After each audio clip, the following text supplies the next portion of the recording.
In a field of flowers before a grand castle, a young boy with blue hair kneels before a girl with long white hair. He gently places a crown of white daisies upon her head. Smiling warmly, the boy addresses the girl as Aiglet, about to compliment her. He finishes his thought, telling the stunned Aiglet that her white hair is beautiful. Their tender moment is shattered by an enraged woman in an elegant blue dress, demanding to know what they're doing. The woman sternly orders the boy Heron to follow her, leaving Aiglet behind. The scene shifts to a dark, ominous night where Aiglet stands alone before a tower, as furious voices accuse her of leaving when she was forbidden. Terrified and overwhelmed, Aiglet frantically insists on her innocence. Kneeling in a grand hall, she formally addresses the enthroned king and the woman in blue as her father and stepmother.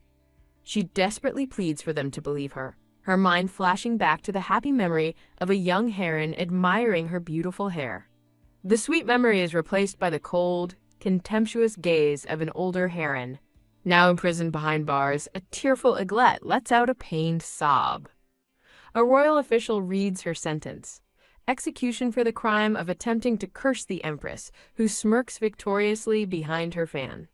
Aiglet's eyes widen in shock as she hears the word sacrifice. The official declares that summoning the saint to their world requires a sacred offering of precious blood.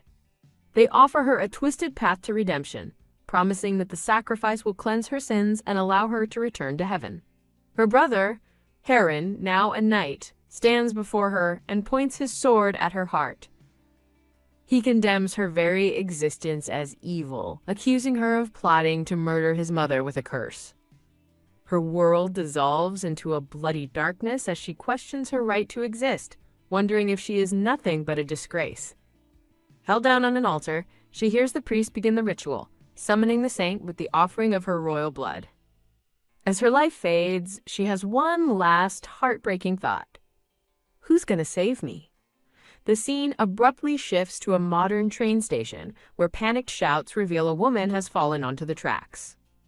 A cracked smartphone lies on the ground, its screen displaying a cryptic message.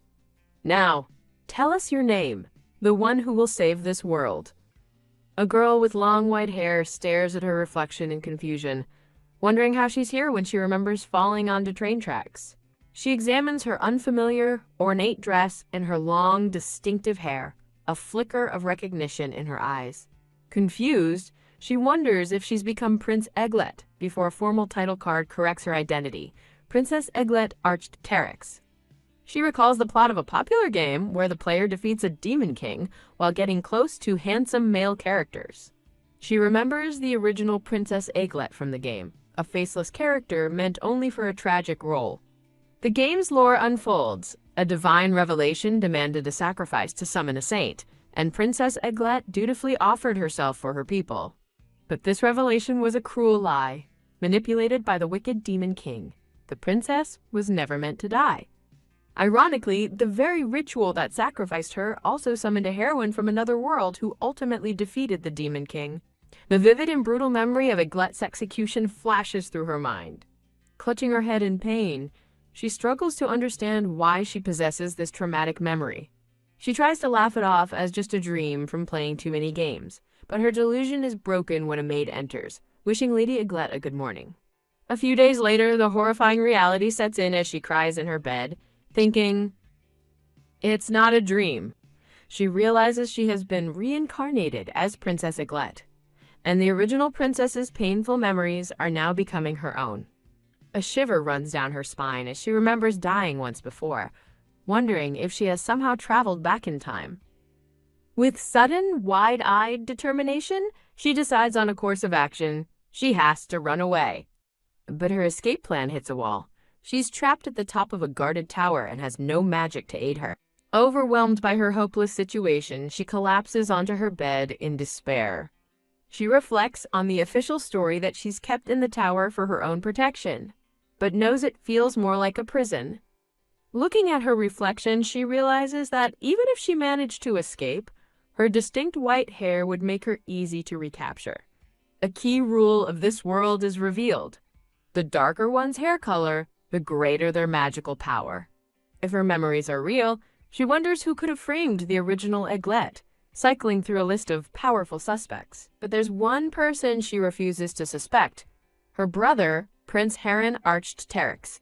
She recalls his game persona as the strong, steadfast protagonist and admits that despite his terrible actions in her memory, she used to be his fan. Drifting off to sleep, she questions whether the game's plot point about the Demon King manipulating the divine revelation was actually true. She ponders the reclusive Demon King, who supposedly hates humanity, and questions if such a being truly wants to destroy the world. Lying in bed, Egglet remembers a bug from the game that allowed players to summon the Demon King. A brilliant idea strikes her. She can use that same bug to summon the Demon King and have him kidnap her. She thoughtfully considers her plan, deciding she must first prove her usefulness to the Demon King. It's a worthy gamble, she reasons. Persuading him to hire her is better than staying here to be killed. A list of necessary items for the ritual is displayed: a pearl, coral, a knife, a leaf, a mirror, and a bitten apple. As Egglet finishes drawing a complex magic circle, a voice from the shadows mockingly asks what she's doing. The speaker is revealed to be the Empress of the Terex Kingdom, Manhwa Arched Terex. Egglet stands and respectfully greets the woman as her stepmother. The Empress coolly questions her about missing items from the national treasury, suggesting a mouse is lurking about. With a smug glance, the Empress declares that she seems to have found the mouse's hideout right here. Egglet inwardly panics, realizing she's been caught by a very troublesome person. The narration reveals the Empress was a kind character in the game, but, in truth, has been bullying Egglet for a long time. While feigning an apology, Egglet endures her stepmother's insults about her supposed greed. The Empress holds out her hand, demanding Egglet return the item she stole. Egglet's eyes widen in alarm as she realizes the moon is already out, meaning her time is running short. With a strained smile, she warns her stepmother to be careful not to get hurt. She swiftly pulls back a curtain, revealing her preparations. The completed magic circle lies on the floor, adorned with the various ritual components. The Empress scoffs at the display, sarcastically offering to play along with her whims. Ignoring her, Egglet takes a decisive bite out of the red apple, activating the ritual. She clasps her hands as a brilliant pink light erupts from the magic circle, engulfing her. The powerful magic swirls around her as she stands at the center of the summoning. The Empress screams as the sheer force of the magic blasts her backward. Stunned and disoriented, she stares in disbelief, demanding to know what kind of magic this is. Pinned against a stone wall by an overwhelming magical pressure, she trembles in fear. In a dark, fractured void, a man with black hair and horns begins to stir. The Empress gasps in horror as the horned man emerges from a smoldering crater in the wall. Her mind races as she registers his jet-black hair, large horns, and immense magical presence. With a jolt of terror, she realizes the impossible. He is the Demon King. The newly summoned Demon King looks down as Egglet's hands sparkle with residual magic. With her arms outstretched, Egglet boldly declares she was the one who summoned him and asks him to hire her. She gazes at him, her expression a mix of desperation and hope. Standing before the imposing Demon King, Egglet makes her plea again. "Please hire me!" Thinking she's captured his attention, she formally introduces herself as Princess Egglet Arched Terex of this kingdom. With her hand over her heart, she prepares to reveal the crucial information that will save them both. She warns the Demon King that if she dies, he will also die soon after, prompting his confused questioning. Egglet confidently reveals his true name, the Demon King, Raven. Demon King Raven is introduced with a title card, his shock evident as he wonders how a human could know his name. Egglet internally recalls game lore. His name was a secret, used only once in an ad, known only to his vassals. She urgently explains that she will soon be sacrificed to summon a saint from another world, whose purpose is to kill him. This revelation, once a simple game tagline, is now her terrifying reality.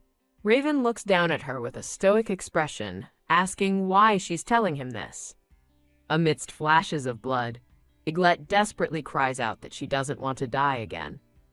She explains her escape is futile, as her distinctive white hair makes her an outcast among humans. His eyes narrow in realization as he focuses on her white hair, a crucial detail clicking into place. Eglet asks if he's truly unaware of her reputation as the powerless princess of the royal family. Raven internally realizes the rumor about the Demon King manipulating the oracle was false. He decides he must protect this person who is more trustworthy than any human. He questions how she, being powerless, could use a magicless summoning technique and asks where she learned it. Suddenly, a blue-haired knight, Prince Heron, bursts into the room, demanding to know the source of the commotion. Heron stops dead in his tracks, staring in shock at the sight of his sister standing with the Demon King. Prince Heron rushes to his mother's side, urging the dazed Empress to get a hold of herself. Furious, the Empress demands to know where Eglet has gone. The Empress points accusingly at Eglet, claiming she summoned the Demon King to kill her. Staring in disbelief, Heron realizes the true nature of his sister's actions. Drawing his sword, he furiously questions if this is how a member of royalty should act, accusing her of attempted murder and working with the Demon King. Eglet calmly states that she had no intention of killing her stepmother. Heron screams at her to stop lying, revealing that her own maid told him she had been casting curses. While Heron continues his accusations, Demon King Raven observes the silly show and summons a blue, magical energy in his hand. He gently places his glowing hand on Eglet's neck, startling her with the magical touch. Heron stops mid-sentence, his face a mask of rage and confusion. Enraged, Heron declares he will arrest Eglet for attempted assassination and destroy the place along with the Demon King. Unfazed, Eglet looks to the Demon King and asks him to take her along with him. Raven muses on the interesting nature of a powerless princess from the Holy Kingdom of Light. With a confident smile, he agrees to her request and invites her to go with him. Heron watches in pure horror, screaming his sister's name. Raven carries Eglet away under the full moon as she bids her brother a quiet farewell. A lone raven flies away from the tower as Heron desperately shouts Eglet's name into the night. Spreading his large black wings, Raven flies through the night sky with Eglet in his arms, announcing their arrival.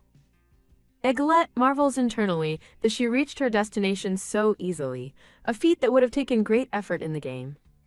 They land gracefully on a balcony where a man with glasses watches their approach. The man, introduced as the Demon King's confidant and a greater demon named Owl, asks where his king has been. Eglet looks on in confusion as Raven stands beside her. Raven introduces Eglet as the princess who summoned him to kill the Empress, causing her to panic and deny the accusation. With a deadpan expression, Raven admits to Owl that he was wrong. He explains to the baffled confidant that he doesn't know why he's here himself, only that he brought her because she asked him to hire her. With a sly grin, Raven cheekily announces that he just hired a body pillow for himself. Eglet and Owl stare in unison, utterly shocked by his declaration. The story's title is displayed against a purple background. In a lavish room, Eglet nervously accepts a cup of tea from Owl, thinking it tastes surprisingly normal. She sips her tea, admitting she expected all demon food and drink to be much weirder. She watches as Raven's gloved hand reaches for his own teacup. Raven takes a sip of his tea and casually informs Owl that he's hired Eglet as his body pillow, starting today. Owl demands an explanation for bringing a human into their home, but Raven simply reiterates that she's a princess of the Terex kingdom. Eglet listens, recalling that even the Grey Prince Heron confirmed she was his younger sister.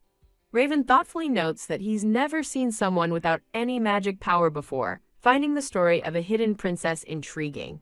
A magical aura sparkles around Eglet as she sits quietly. She turns to the side, insisting that she didn't try to kill her stepmother, and was framed. Raven leans forward with a smirk, asking if she, a human, cares more about her own life than defeating the Demon King. A dark, glitching memory flashes of a woman running in fear. The memory shifts to a terrifying image of Eglet on the ground with a sword pointed at her. Blushing with fear, Eglet admits that the thought of dying again is terrifying. Her hands tremble in her lap as Raven quietly processes her words, finally understanding her desperation. Raven instructs Owl to assign her a maid, prompting his confidant to protest loudly, fearing she might be part of a human trap. Eglet looks over, confused by his order. Raven smiles and clarifies his offer. He's hiring her as his body pillow. As Egglet processes this, he explains the job is just to be a body pillow, unlike chores such as washing dishes. He offers her generous terms, 500 gold coins a month, 3 meals and naps. He adds that he'll even throw in Owl's homemade sweets, much to the confidant's shock. Overwhelmed by the offer, Egglet's eyes turn into literal dollar signs as she realizes she can buy anything with that kind of money. Leaning on his hand with a satisfied smile, Raven declares that their deal is complete. Dressed in a simple blue nightgown, a nervous Egglet stands before an ornate bedroom door. Inside, Raven sits on a grand canopied bed and beckons her to approach him. Egglet stands hesitantly before him, startled as he looks up at her from the bed. Raven rises and gently pulls a surprised Egglet towards him by her shoulders. Raven looks down at her with a serious, unreadable expression. Blushing furiously, Egglet finally realizes the true, intimate meaning of being a body pillow. She finds herself on her hands and knees on the bed, looking up at the horned Demon King. He pulls her into his arms from behind, demonstrating exactly what the job entails. As he rests his head against hers, a brilliant blue magical aura envelops them both. Surrounded by sparkling energy, a blushing Egglet wonders what's happening to her. Raven holds her close, his expression peaceful as his hand rests gently on her side. They lie together in a shimmering haze of pink and blue magic, with Raven holding her protectively. Overwhelmed and blushing, Egglet can only wonder what is going on. She suddenly realizes her body feels warm and a persistent pain is finally fading away. Raven sits up abruptly, realizing he relaxed too much, and worriedly asks if the now limp princess is feeling sick. Tears in her eyes, Egglet stammers that she's fine, while Raven looks on with a hint of a blush. A blushing Raven covers his mouth, concluding that making her his body pillow was the right decision after all. He turns to her with a determined gaze. Lying on the bed, a flustered Egglet listens as he tells her to keep her body relaxed. He places his hand on her chest, causing her to gasp and ask what he's doing. Raven notes internally that she's absorbing his magic faster, assuming it must be painful, and that he's just helping. Egglet clutches his shirt, her body tense and her face flushed. With a slight blush, Raven subtly adjusts his shirt. As the sensation fades, a confused Egglet asks if it stopped. Raven looks down at her with an intense gaze. He asks if she disliked it, admitting he finds humans hard to read. A shocked Egglet jolts upright in bed, clutching the covers. Mortified, she realizes what just happened and panics internally. The shirtless Demon King lies peacefully beside her, seemingly asleep. Egglet sits stiffly on the bed while Raven silently watches her. He asks if she's woken up, but she remains silent and avoids his gaze. Blushing, Egglet explains her weird expression by admitting she just understood what body pillow meant, which he confirms. Raven smirks, clarifying he literally just wanted a body pillow and reminding her that she agreed to it. He casually replies that he was merely helping her, suggesting she could only complain if he had actually helped her. He explains that her body reacted to his magic and he simply took care of it, adding he deserves thanks. Egglet is baffled. While getting dressed, Raven elaborates that she was absorbing his magic as heat and he prevented her from attacking him. He turns away, telling her to be quiet if she's going to complain, as he hates noise. Terrified, Egglet wonders what kind of man he is and what he meant about her absorbing his magic. Resigned, she decides that enduring this is still a better fate than dying. Raven stands by the door, averting his gaze with a faint blush. Looking out a window, Egglet reflects that a few days have passed since she arrived at the castle. Now in a pink dress, she sits alone, bored with her new routine of just eating and zoning out. She sighs, thinking about how incredibly bored she is. Blushing, she thinks about her nightly work, recalling the feeling of lying next to Raven. She still doesn't understand what he means by her absorbing his magic. She blushes as she remembers that he only ever calls her by name, Egglet, at night. Her thoughts are interrupted by a sudden knock-knock at the door. The door opens to reveal Owl, who politely excuses himself as he enters with a tea cart. A stern-looking demon butler with green horns and glasses announces that he has brought the princess her tea. A young woman with long white hair blushes as she sits at a table, thanking him for the tea and cookies. Despite her polite exterior, she panics internally, forcing a smile while thinking he clearly hates her. She recalls that in a game, he was a character she had to fight before the Demon Lord, and that she beat him up. Taking a bite of a cookie, she reflects on the awkwardness of the situation, having fought him more than the Demon Lord himself. Her thoughts are interrupted as she blushes, realizing the cookie is absolutely delicious.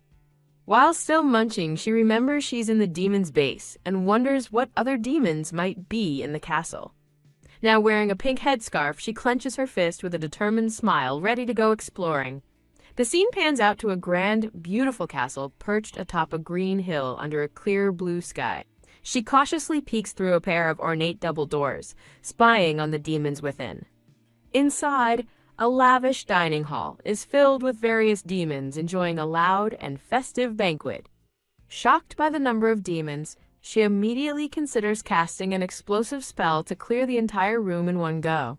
Her snooping is cut short when a demon with brown hair spots her and angrily demands to know what she's doing.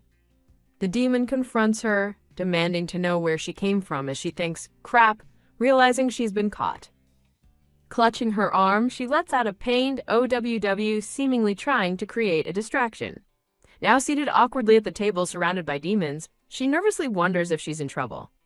Flanked by amused demons, she timidly answers, "Why, yes," to their unasked question. A purple-haired demoness tells the kid to go home for her own good, making the girl realize they mistake her for a child due to different growth rates. She smiles brightly and thanks them for their concern, but explains that the Demon Lord gave her a job. Her explanation is met with a wave of roaring laughter, as the demons find her claim unbelievably absurd. An older demon dismisses her story, while she quietly insists that she isn't lying. The purple-haired demoness leans in with a smirk, informing the girl that the Demon Lord doesn't sleep. The older demon elaborates, explaining that the Demon Lord's body is so full of magic that he has no need for sleep. A brief flashback shows the black-haired Demon Lord, Raven, sleeping soundly and peacefully.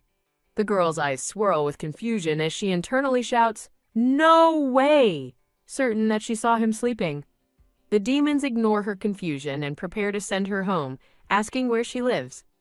A sudden silence falls as Raven appears, his expression stern and unreadable. The entire room panics, and the feasting demons immediately drop to their knees in fear, exclaiming his title. Raven strides forward and abruptly pulls the girl from her chair, startling her. As his cape billows behind him, the other demons cower, their faces pale with terror. Holding her protectively, Raven issues a cold warning. The human belongs to him, and no one is to lay a hand on her. The demons look on in utter shock, finally realizing she's a human, and that's why they couldn't sense her magic. The girl lets out a startled, "Kya!"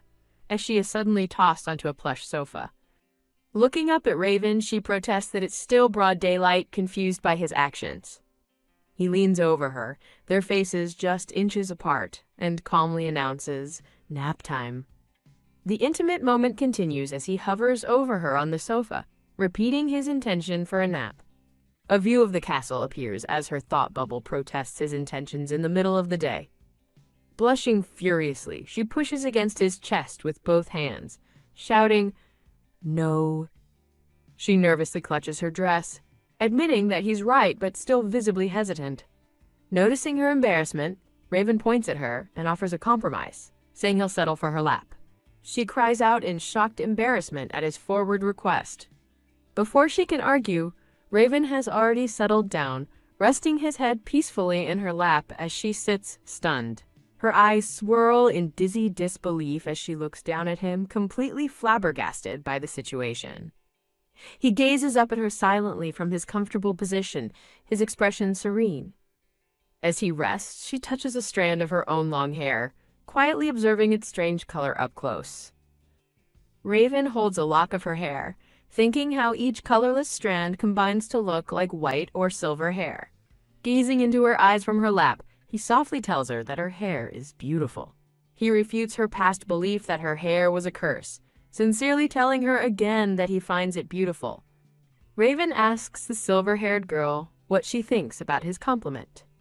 Touched by his words, tears begin to stream down her face. Confused by her sudden tears, Raven asks why she is crying. Overwhelmed with emotion, she sobs that she doesn't know why.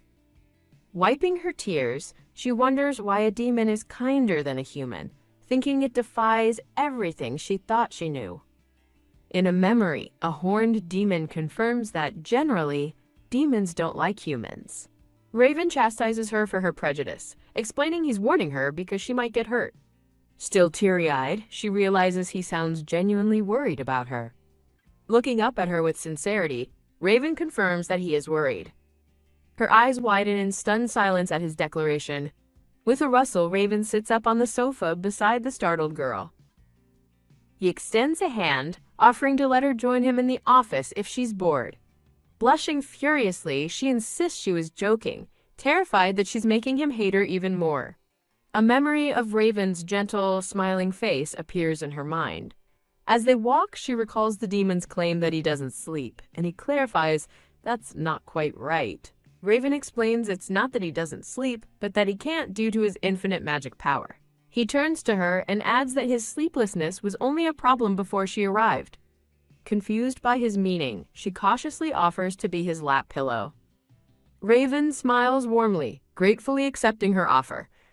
Sometime later, she's stunned to see he has actually fallen fast asleep in her lap. She theorizes that his immense magic might cause insomnia, realizing its hidden lore the game never revealed. She gazes down at his peaceful, sleeping face. Gently stroking his hair, she marvels at its obsidian beauty. She runs her fingers through his thick black hair. A strange tingling in her fingertips makes her blush, reminding her of how she feels at night.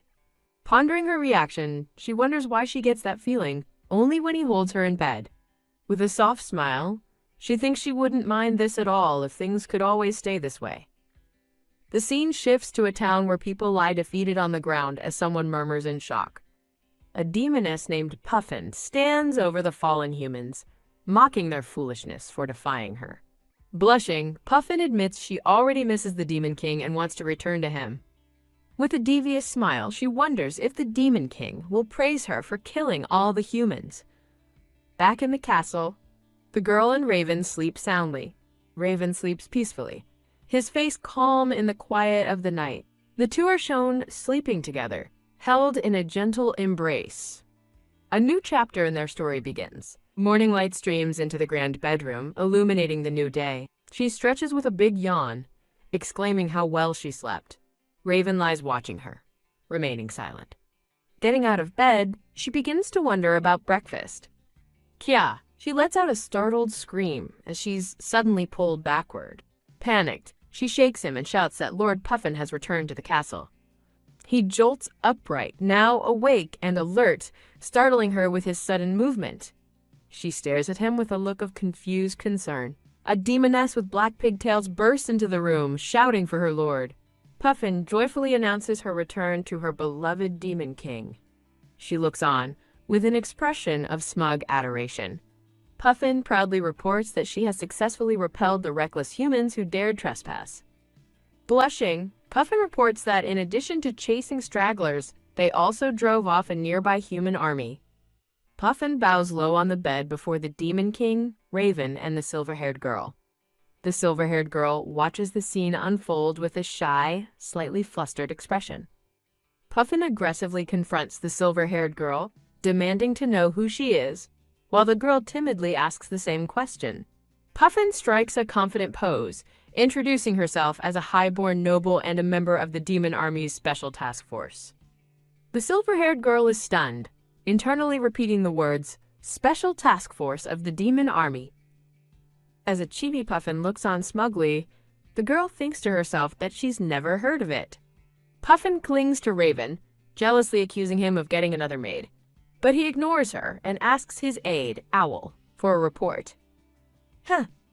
With a smug grin, Puffin tightens her grip on Raven's arm. The silver-haired girl sighs in resignation, thinking that she's just a body pillow after all. With her head down, she turns and walks out of the room.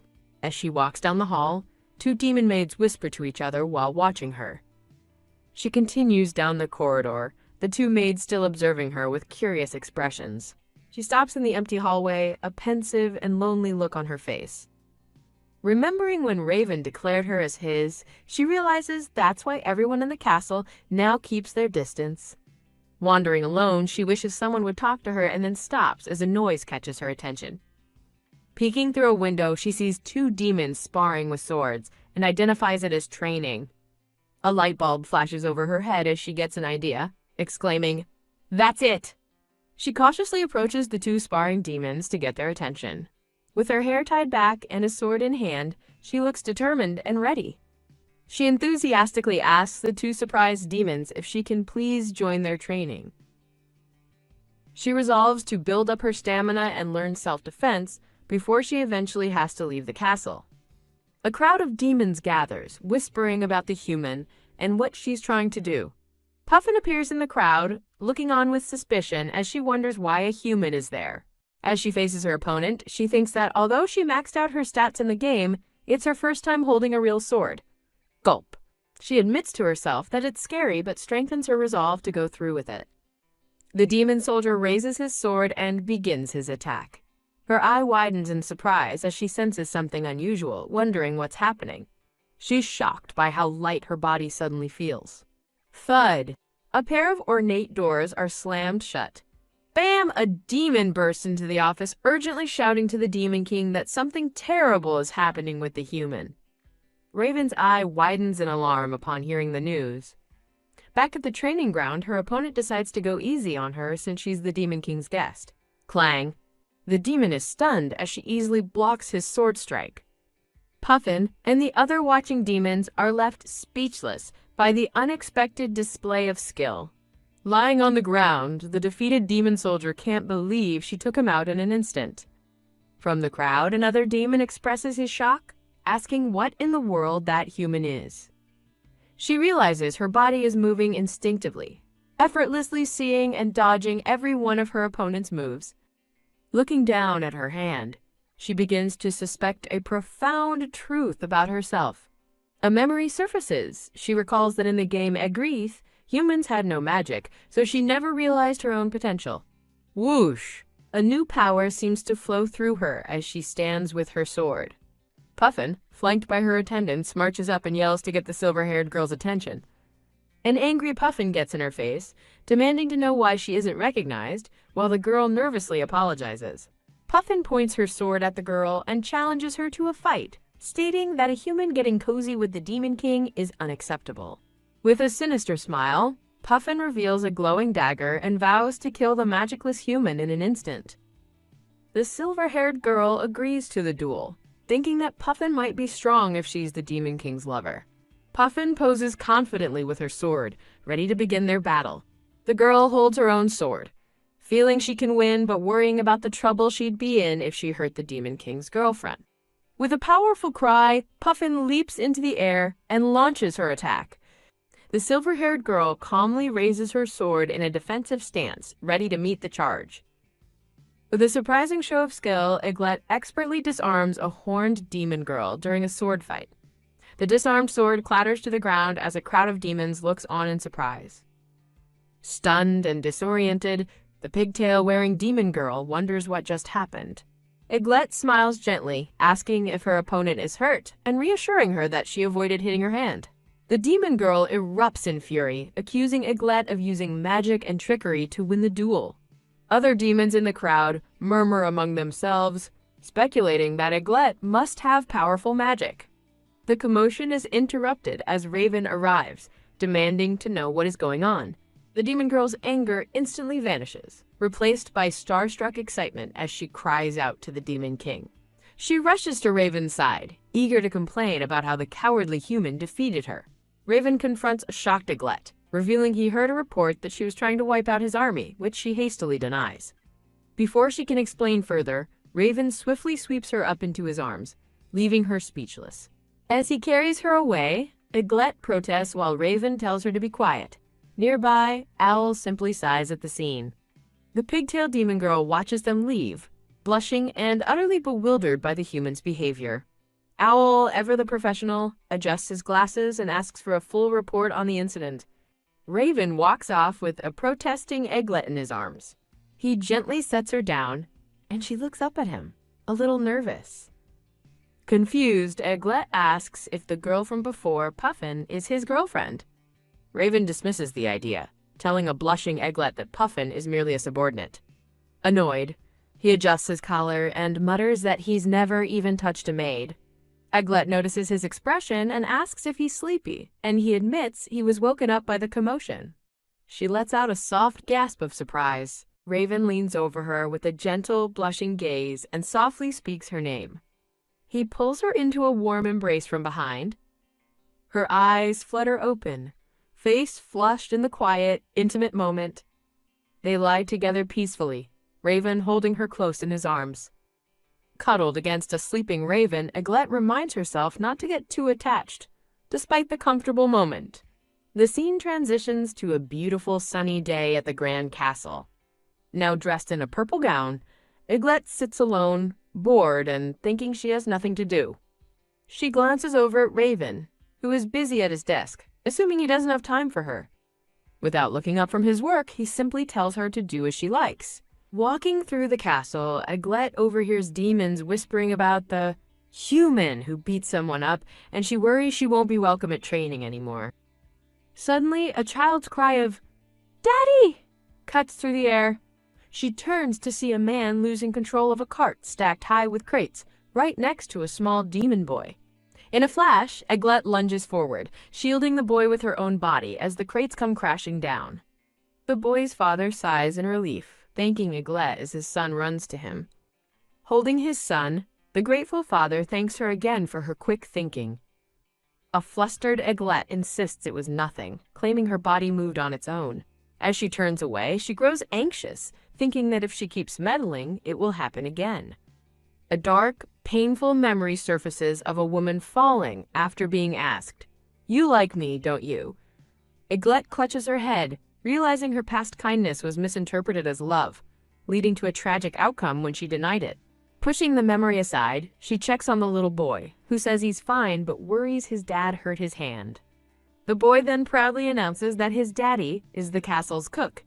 Noticing the man's injury, Egglet considers asking Owl for help, but resolves to handle it herself. A blush creeps onto her face as she steals her resolve. Later, she's called to a room where Owl addresses her as Princess. Inside, Raven questions her recent, regular trips out of her room, suspicious that they aren't just walks. Egglet explains she has been helping in the dining hall with Owl's permission since one of the cooks was injured. Owl thoughtfully considers her explanation before deeming it acceptable. Thump! Having made up his mind, Raven announces he is leaving and pushes back from his desk. He strides with purpose down a long, ornate castle hallway. The scene shifts to the castle's grand dining hall, where demons are enjoying their meal. Meanwhile, Egglet is all smiles as she happily helps out in the bustling kitchen. From behind a pillar, Raven eavesdrops as demons discuss how the human is actually very kind for helping an injured cook. His intimidating presence suddenly revealed, Raven startles the gossiping demons, who cry out to the Demon King in shock. He narrows his eyes, inwardly questioning their words. That human is kind? The terrified demons frantically insist that she is incredibly kind and never ignores anyone in trouble. Back at his desk, Raven muses over the idea of her being kind, concluding it's only to be expected from someone he brought to the castle. Later, Raven calls out to the princess as she sips her tea, and she looks up to answer. He declares that he's in trouble because he can't get any work done, but when she offers to get Owl, he waves it off. Smiling brightly, Egglet decides to go help in the dining hall instead. A slight blush appears on Raven's face as he thinks to himself that she's never treated him so kindly. In the kitchen, Egglet hums to herself while methodically slicing a carrot. She puzzles over the Demon King's strange behavior these past few days. From dropping things to whining about getting up. Peeking out of the kitchen, she wonders who has arrived this time. She finds Raven standing right before her, staring down with a serious expression.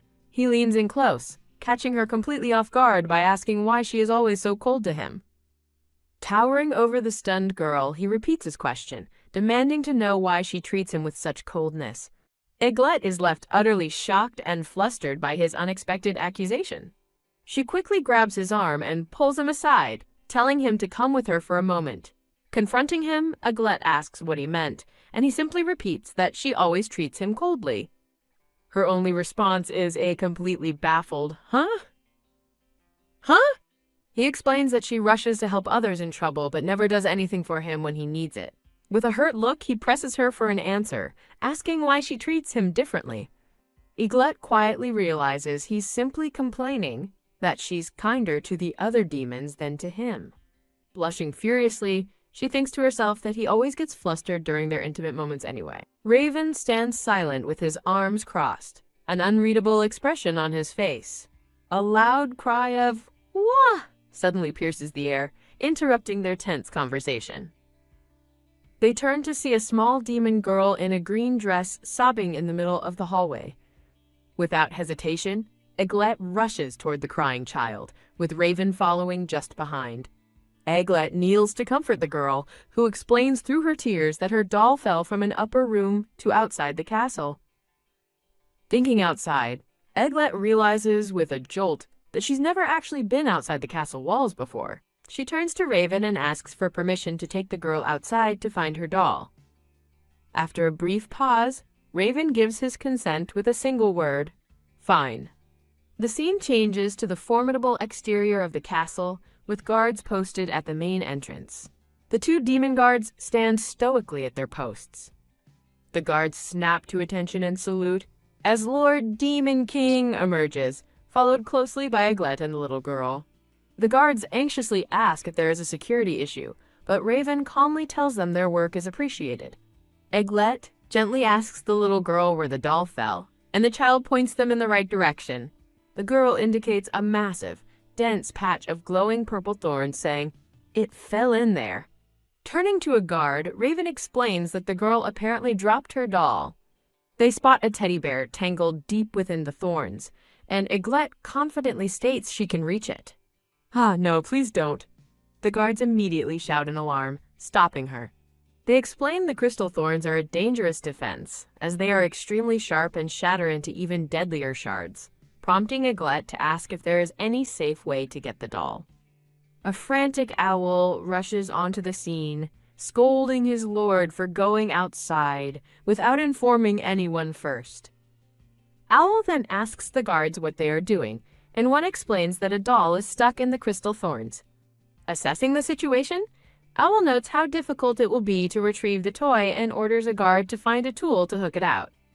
As Owl scolds the guards for abandoning their posts, a gloved hand reaches for a tangled mass of glowing thorns. Raven ignores the danger and plunges his arm into the thorny magic. Bam! Owl, Puffin, and the silver-haired girl watch in horror as Owl shouts for his lord. Ignoring his bleeding arm, Raven calmly pulls a small teddy bear from the thorns. Owl urges him to remove the thorns, explaining that the teddy bear belongs to Puffin. The silver-haired girl looks on, stunned into silence by his reckless act. Rushing to his side, she cries out in alarm, pointing to his bleeding arm. Raven turns to look at her, his expression unreadable. Blushing with concern, she stares at him, her worry plain on her face. Nearby demon guards whisper in disbelief that the Demon King would allow himself to be injured like that. Owl remains silent, his expression stern as he watches the two of them. Later, as she tends to his arm, the shirtless Demon King tells her, "There's no need." She looks up, confused by his words. Examining his arm more closely, she is shocked to find there's no wound at all. He explains that his immense magic power causes any injury to heal instantly. Still blushing, she insists that he must have still felt pain and shouldn't have gotten hurt. His expression softens as he looks away, a flicker of his true feelings showing. He reveals his magic is so vast that his body can barely contain it. A painful memory surfaces of his younger self, writhing in bed from the agony of his own power. He confesses that he has been tormented by constant, lonely pain his entire life, which no one could understand. Looking at her tenderly, he says everything changed when she appeared. He speaks her name for the first time, Eglette. He admits using her as a body pillow was just to absorb his magic. But his feelings have changed. Eglet is stunned, asking if she's actually helpful to him. He smiles, confessing he used to wish he could vanish, but now couldn't bear to lose her. She gently touches his cheek, asking if being close to her like this still hurts. Blushing, he admits it's strange, but he no longer feels the pain he had grown used to. Leaning in close, he confesses that the thought of losing her is what truly scares him now. He pulls her into a tight embrace, pleading with her to stay closer to him. Holding her gently, he whispers for her to stay by his side. In an intimate moment, he repeats his heartfelt request for her to stay close. Sometime later, Eglet sits quietly, knitting a long brown scarf. Her thoughts drift to the Demon King. She reflects on his overwhelming power and her ability to absorb it, realizing there's more to their connection than just being his pillow. The Demon King appears, handing back the ball of yarn she dropped, telling her it fell. She accepts it with a shy thank you, a blush on her cheeks. They sit together on the couch, she knitting while he rests beside her with his eyes closed. He gently leans his head against her shoulder, seeking comfort. Eglet reflects on how considerate he's been, even getting her a knitting set to help her pass the time. Sitting with Owl, Eglet feels an awkward tension in the air. She nervously asks if the commander he mentioned is Puffin, but Owl curtly denies it. Eglet sits alone, sadly wishing that humans and demons could coexist peacefully. She learns a terrible secret. The previous Demon King was killed by humans. A bloody flashback reveals how humans betrayed the former king during peace talks and massacred the demons in the castle. Is that true? Eglet asks in horrified disbelief. The scene shifts to a beautiful human castle surrounded by a lush forest. Owl reveals the kingdom responsible for the slaughter was the Terex Kingdom, Eglet's own birthplace. He explains the current Demon King's mother escaped the massacre while pregnant and died giving birth to him. Born from tragedy, the Demon King inherited both the curse and the hope of his people, becoming the strongest in history. Back in his office, the Demon King explains to Owl that while Eglet has no magic, her ability to absorb his power eases his pain. Owl reflects that, while hair color indicates magic, a human with zero magic has never been known to exist.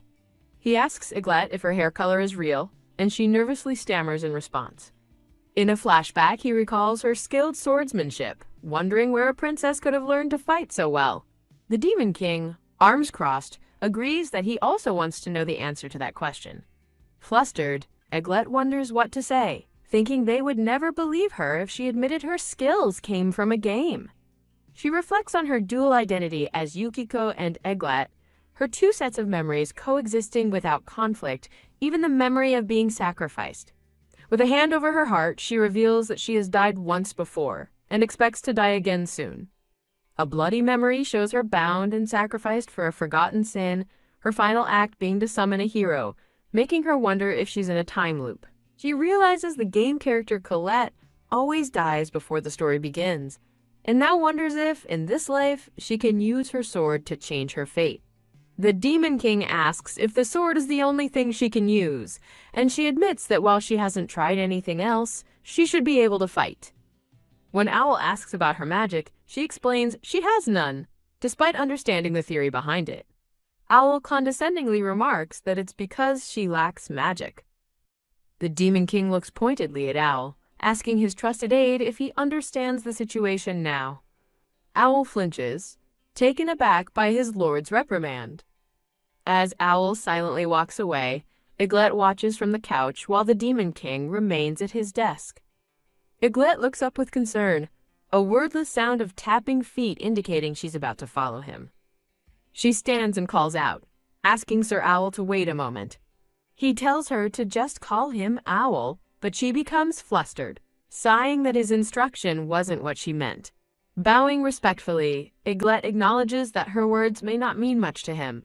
She looks up earnestly, promising she won't hurt them, and pleading with him to believe her. A demon guard bursts in, shouting for Sir Owl with urgent news of a child kidnapped by humans. With a sharp sound, Owl turns and declares that he will go instead. A hiring notice is displayed, featuring various roles listed above an illustration of a dark-haired man and a red-eyed girl.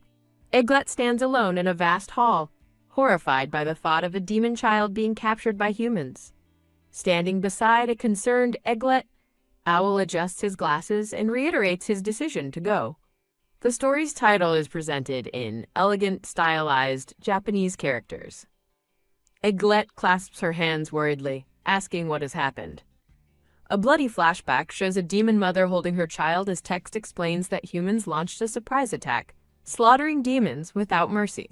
The Demon King is depicted as a menacing figure, despised by all and aiming to bring an end to the world itself.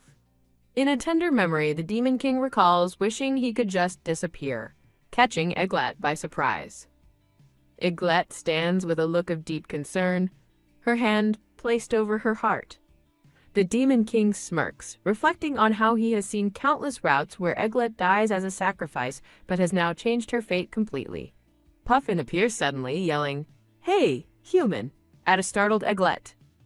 Egglet is reduced to a chibi form in her surprise, crying out Puffin's name as the angry little demon appears before her. Puffin clears her throat and asks if Lord Owl has left, to which Egglet timidly confirms. Puffin collapses, dramatically, distraught that Owl has gone to face the human soldiers all by himself. She laments that while Owl is powerful with magic, he is not skilled with a sword, and decides she must report this to the Demon King. She suddenly remembers Egglet is there and points at her with a sharp gasp. Puffin gets in Egglet's face, asking if her sword skills are superior and theorizing that humans might hesitate to fight another human.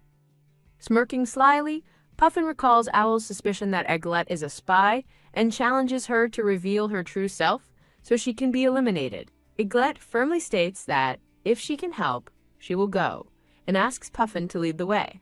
In a lavish room, a nobleman sips wine, remarking on his good luck. A small, frightened demon child is trapped in a birdcage, as the nobleman thinks of using him as bait to capture more demons. The nobleman sits at a table across from another man, with the caged demon child placed beside them. Taking another sip of wine, the nobleman smiles cruelly, boasting that they can sell the captured demons at a high price. His wine glass suddenly shatters in his hand, a look of shock on his face. Owl leaps through the broken window, grabbing the cage containing the demon child. He lands gracefully on the street below, now surrounded by startled human guards. Holding the child's cage protectively, Owl realizes with alarm that a magic seal has been activated. Surrounded by hostile guards, Owl realizes he's completely outnumbered. He turns in surprise, letting out a confused, "Huh." Suddenly, Egglet appears and lands directly in his arms. "Princess?" Owl shouts in shock, wondering if she's been hiding magical abilities this entire time. Egglet explains that Puffin brought her, saying he needed help. Realizing who's responsible, Owl grits his teeth and calls Puffin a troublemaker. Standing with Egglet and the freed demon child, Owl senses no magic from her and contemplates if this is the perfect chance to eliminate her. Egglet looks up at him with concern, asking if he's in danger. As they face the phalanx of guards, Owl grimly confirms that's one way to put it. She asks why he isn't using magic, and he explains a seal is blocking him, making escape with the child nearly impossible. The guard's commander spots them, ordering his men to restrain the demons using magic but not to kill them. A soldier conjures a small fireball in his hand. The fireball hurtles toward them, growing in size and intensity. Thump. Owl steps forward, raising a hand to intercept the fiery blast. Adjusting his glasses, Owl coolly states that while their magic is the same, he can use it in any situation. He tells Egglet to protect the child while he begins reversing the guard's magic. Egglet watches amazed as she realizes he can turn their enemy's power against them. Straining against the force, Owl realizes there are too many opponents and their combined magic is draining his energy. The guards begin channeling their power together, creating a massive combined fireball. Owl realizes they're preparing a powerful spell and knows he won't be able to absorb it all. Resigned, he thinks he should have just escaped with them, but is glad he managed to protect them after all. But just as the spell is about to hit, Egglet steps in front of him, hands outstretched. She gasps, amazed at the sheer amount of power she's absorbing from the incoming spell. The guard's commander yells, "Attack!" as they unleash their magic. From a high window, The full force of the magical assault is seen descending upon them. Eglet's hands glow as she gathers the fiery energy. She stands as a protective shield, effortlessly containing the immense magical blast. Meanwhile, back at the castle, the Demon King sits at his desk, writing. He pauses, looking up with a thoughtful expression, wondering why Eglet hasn't returned yet. He recalls seeing her follow Owl and questions her motives for doing so. He reflects on his long history with Owl, who has been his overprotective right hand since childhood, but has never defied him. Though Owl was wary of Eglet, the Demon King trusts he wouldn't harm someone he cares about. He remembers her gentle concern, asking if his pain was gone. A faint blush appears on his face as he wonders where she is and what she could possibly be doing. Back on the battlefield, Eglet stands ready before Owl and the Demon Child. Owl frantically explains she wasn't supposed to absorb all the magic, but use it as fuel, while a panicked Eglet replies that it's too late. He quickly instructs her to hold the energy, aim it, and throw it back at them. Warning her that another attack is coming, Owl urges her to focus, and she affirms she understands. With instructions to absorb, hold, and return the magic, Eglet concentrates her power. She holds her hands out, channeling the immense energy she's gathered. The nobleman who orchestrated the kidnapping watches from a shattered window in disbelief. A massive explosion erupts in the courtyard, stunning both the nobleman and Eglet with its sheer power. Wah! Eglet excitedly hugs a stone-faced owl, cheering, "I did it!" Owl is shocked, marveling that she mastered such a difficult technique in such a short time. As she smiles brightly at him, he grimly thinks how dangerous she would be if she ever became their enemy. Eglet beams, thanking him and saying she's glad he doesn't have to handle everything alone anymore. Owl simply agrees while Eglet, energized, declares her intention to practice her new ability. The defeated guards groan in despair, realizing they never stood a chance against such unexpected power. Owl dismisses them as mere mercenaries, then adds with cold resolve that the man responsible for this must die. A man in a purple jacket struggles to crawl from beneath a massive pile of rubble. Eglet desperately grabs Owl's arm, pleading with him not to draw his sword. Trying to de-escalate the situation, she quietly points out that a small demon child is watching them. As the trapped man looks on in despair, Eglet smiles, announcing she has a great idea. Her idea revealed, the kidnapper is now bound and hanging from a tree for a crowd to see. A sign on his chest confesses that he kidnapped a child and deserves his punishment. The scene shifts to an overhead view of the grand, sprawling castle. An enraged Raven confronts Owl and Eglet, demanding to know why they left without his permission. Owl calmly explains that he didn't believe the situation was serious enough to bother the busy Demon King. Crackling with blue energy, Raven furiously demands that Owl repeat what he just said. Eglet rushes forward and grabs the enraged Demon King, crying out his name. She pulls him into a sudden, tight hug, leaving him momentarily stunned as her hair flies around them. Owl watches in astonishment, realizing Eglet has absorbed all of His Majesty's rampant magic. His rage quelled, Raven gently carries the now unconscious Eglet down the hall. Holding her close, Raven orders his subordinates to clear the area and not let anyone near his bedroom. In a flashback to the confrontation, Owl again states he didn't want to bother the king, triggering Raven's explosive rage. As his magic surges, Eglet realizes the overwhelming power is his and calls out his name in alarm. She reaches out desperately, calling for Raven once more amidst the blinding light. She successfully embraces him, and the chaotic blue energy begins to sparkle and calm around them.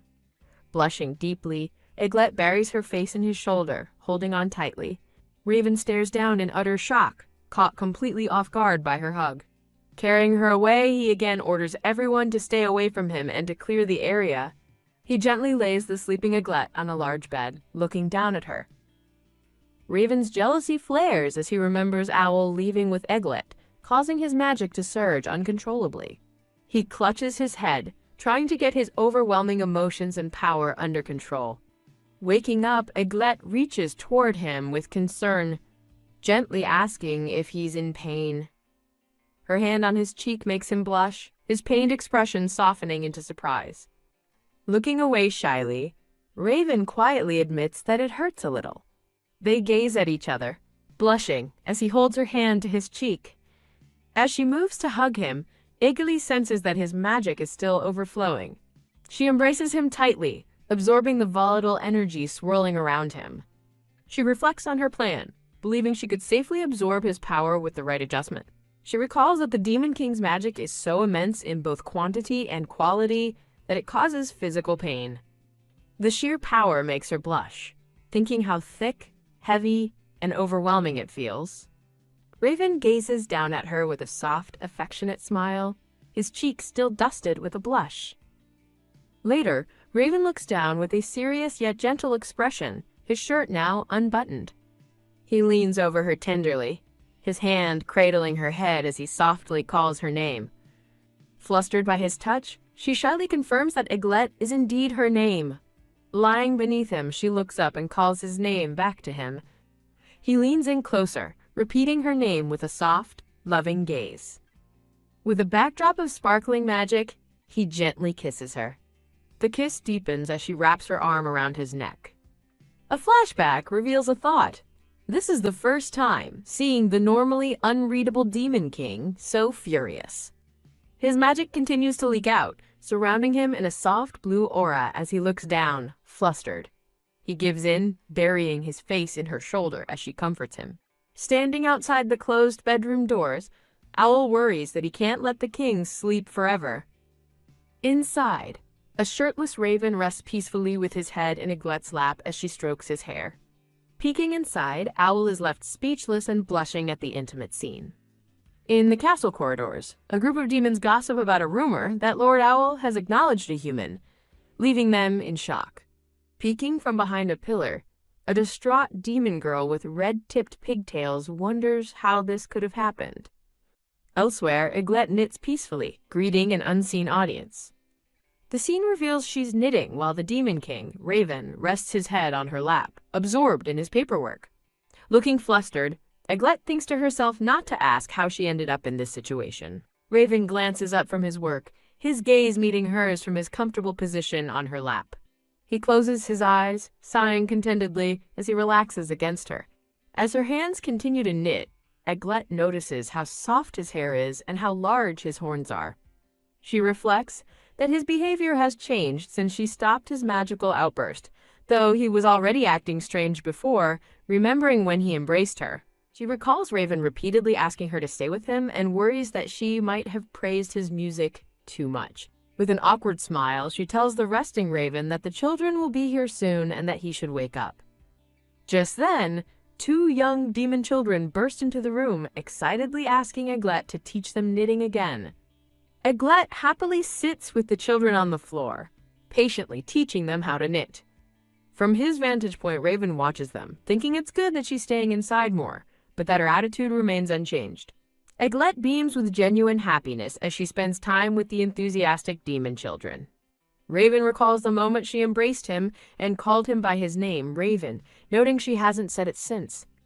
Suddenly sensing a change in his mood, Iglet looks up with concern, wondering what's wrong as the children cling to her. A dark, menacing aura surrounds Raven as he glares from his desk, startling the others.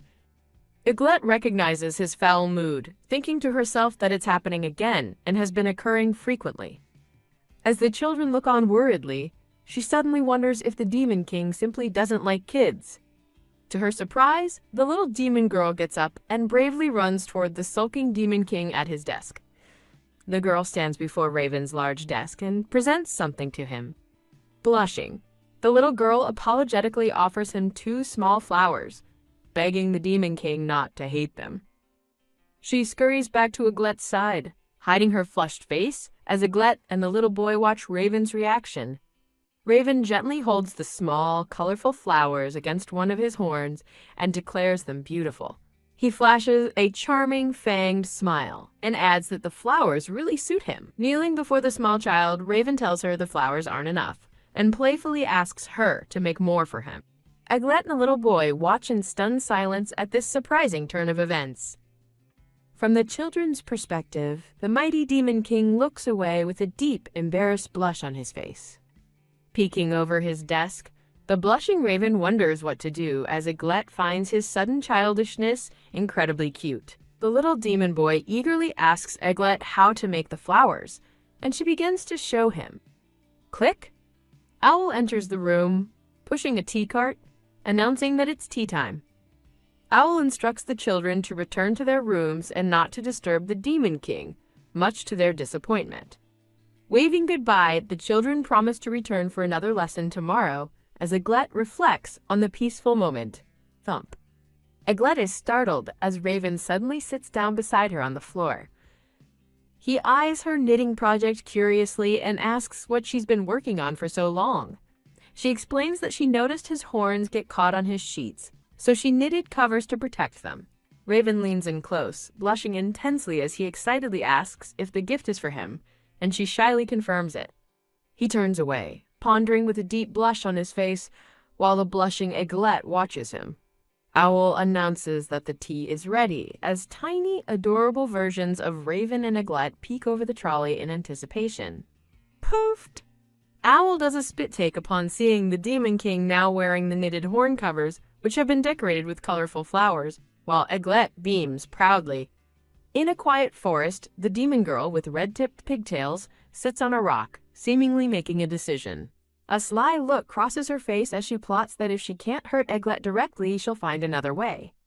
She cackles, deciding to make it look like the human died in an accident. A sack of coins is presented as payment, described as a salary for the month. Back in his study, Raven is interrupted by Eglet, who excitedly asks if she can go shopping at the local item shop. Raven begins to offer to buy anything she wants himself, seeing no need for her to go. With a radiant and determined expression, Eglet insists that she wants to go and shop by herself. Sighing, Raven relents and gives her permission to go, but sternly warns her not to go out alone. In the bustling Demon King Castle shop area, a thriving marketplace serves both soldiers and regular demons. Eglet's face beams with excitement as she takes in the sights of an actual item shop. Looking at jewelry, she reflects that she'd never visited before because she had no money to spend. Eager to browse, she happily considers what to buy, torn between weapons, armor, and magic items. As she walks, she thinks she has no chance to practice magic here, unaware that the demon girl with red-tipped pigtails is watching her. Peeking from behind a column, the demon girl wonders what the human is doing here instead of with the Demon King. To the spying girl's shock, Eglet effortlessly swings a massive greatsword, making her question if Eglet is truly human. Thump, convinced she must be eliminated, the determined demon girl runs off to enact her plan. Oblivious Eglet politely asks the shopkeeper if she can hold a small sword on display. Oof. The demon girl suddenly shoves Eglet from behind, then aggressively demands that she look at her. Eglet turns around, looking confused by the sudden confrontation. On display is a rare, cursed dagger imbued with the power to drain magic from humans and demons. Eglet's eyes sparkle with desire as she recognizes the dagger as a key material for weapon synthesis, declaring she must have it. Startled by her sudden interest, the demon girl urges her to wait. Holding the dagger with a radiant smile, Eglet excitedly asks the shopkeeper for the price as the demon girl watches, annoyed.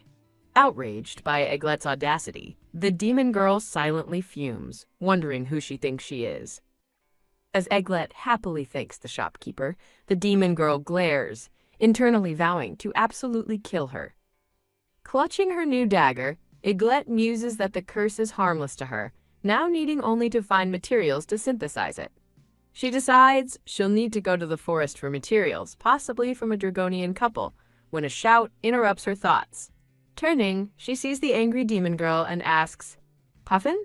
A light bulb flashes as Eglet realizes Puffin is a strong demon and excitedly asks her to go to the forest with her. Puffin sees this as the perfect opportunity, agreeing with a sinister smile as she thinks Eglet is walking right into her trap. While Eglet celebrates with a cheerful "Yay!" Puffin darkly promises that today will be the human's last day. A rope unfurls through the air, ready for a rescue. Eglet holds the rope, desperately calling for Puffin to hold on as she tries to pull her from a deep pit. Covered in mud at the bottom of the pit, Puffin clings to the rope, bewildered as to why her own trap backfired on her. After the rescue, Egglet asks if Puffin is all right, mentioning she was surprised when Puffin suddenly jumped in. Puffin forces a smile and lies, claiming she simply slipped because she wasn't careful. In a chibi flashback, it's revealed that Puffin tried to push Egglet, who sidestepped, causing Puffin to fall instead as she cries in frustration. Egglet expresses relief that the pit wasn't bottomless, while Puffin fumes, realizing her trap failed completely. Undeterred, Puffin grits her teeth and silently declares it's time for her next trap. As they walk, Egglet gracefully avoids grasping vines that immediately ensnare the clumsy Puffin behind her. Puffin struggles, yelling for Egglet to wait and wondering how she avoids everything, before a sudden grab stops her. Giant carnivorous plants snatch Puffin into the air, and a horrified Egglet cries out her name. Grrr! Egglet is now surrounded by menacing wolf-type magical beasts, as Puffin watches from a tree, certain this trap will work. To Puffin's disbelief, Egglet walks past the now docile wolves, leaving Puffin to wonder at her luck while vowing more traps are ahead. Egglet remarks that Puffin seems quite unlucky today, causing the flustered demon girl to insist she's fine. Gently wiping the mud from Puffin's face, Egglet tells her not to push herself and to rest for a moment. Touched but resolute, Puffin suddenly remembers her goal and asks Egglet if she was looking for apples. A glint of realization appears in Egglet's eye as she connects the apples to the castle shop. With sudden purpose, Egglet pulls the startled Puffin close to her side. Thump! A massive red dragon emerges before them, leaving Puffin utterly terrified and speechless. Egglet smiles brightly beside the shocked Puffin, announcing that she's found it.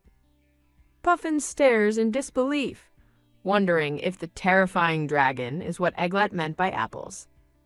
Egglet happily clarifies that since this is a red dragon's nest, the legendary dragon apple must be close by. A cute chibi illustration shows Egglet happily holding a heart-shaped apple. An item description identifies the dragon apple as a rare demonic fruit said to grow from a red dragon's breath. The text explains that the apple is incredibly difficult to harvest due to its proximity to dragon nests and quickly loses freshness. A stylized title card for the series is displayed. The mighty red dragon lets out a deafening roar. As the dragon lunges, Puffin trembles in absolute terror. Watching Egglet's calm demeanor, Puffin wonders why she would seek something so dangerous for a mere dragon apple. Puffin stares at Egglet's slight smile, internally questioning who this girl really is. A narration explains that in this world, there are humans, demons, and magical beasts. Further text clarifies that some magical beasts bond with demons or become familiars. The text states that dragons are a terrifying exception, deemed invincible due to their magic and unmatched fierceness, causing even Puffin to freeze in fear. Facing the beast, a determined Egglet smiles and declares that she can do it. She confidently runs forward to face the dragon. As Egglet casually walks past a terrified Puffin, the dragon looks on with a quizzical expression. Approaching the massive beast, Egglet dismisses it as a weird dragon, deciding she'll deal with it after she gets the apple. She recalls that the synthesis enchantment was imbued on her dagger at purchase, meaning she can use it the moment she harvests the material. Watching from a distance, a shocked Puffin wonders what on earth that girl is doing. Puffin wishes Egglet would get crushed, but then realizes that if she dies, escaping alone will be even harder. Spotting the scaly red fruit in the branches above, Egglet exclaims, "There it is!" The red dragon lets out a mighty roar right beside Egglet, who remains completely unfazed. As the dragon breathes a massive fireball, Puffin shoves Egglet to safety, shouting that it's dangerous. Puffin regrets her actions, thinking she's an idiot who should have run, but is interrupted by Egglet thanking her. Holding the dagger to the dragon apple, Egglet begins the synthesis process. Puffin looks on in dawning comprehension as she begins to understand Egglet's plan. Realization strikes Puffin as she exclaims, "Weapon synthesis," and understands this was Egglet's goal all along. With a swift motion, Egglet plunges her newly transformed dagger into the side of the red dragon. The dragon collapses as an item description reveals the apple dagger, a super rare weapon crafted from an ancient dagger, a dragon apple, and dragon's blood. Egglet proudly holds her new weapon, remarking that with an apple dagger, you can easily cheese a dragon, just like in the game. She recalls that since magical beasts like red dragons respawn, they were always great for grinding levels. Egglet muses that her body moved better than expected, and the dragon seemed slower than she remembered. Looking at her new dagger, she feels the fight was too easy and wishes it had been more of a challenge. Suddenly, Egglet and a horrified Puffin are surrounded by 3 more red dragons that have just appeared. While Puffin stares in terror, Egglet's eyes sparkle with excitement. Utterly bewildered by her reaction, Puffin asks Egglet why she is smiling. Egglet thinks this is a perfect chance to train, and decides that if things get bad, she'll just escape using Puffin's teleportation magic. Filled with excitement, Egglet cheers. "Let's do our best, Puffin," as the demon girl looks on in utter despair. The scene shifts to a grand room where a black-haired demon man asks if they weren't supposed to be out shopping. Egglet explains she finished shopping, but what she truly wanted was in the forest, so she brought Puffin along with her. The man sternly calls out Puffin's name, causing the demon girl to flinch in fear. Egglet wonders what's keeping Puffin so busy, noting that she's usually stuck to the Demon King like glue.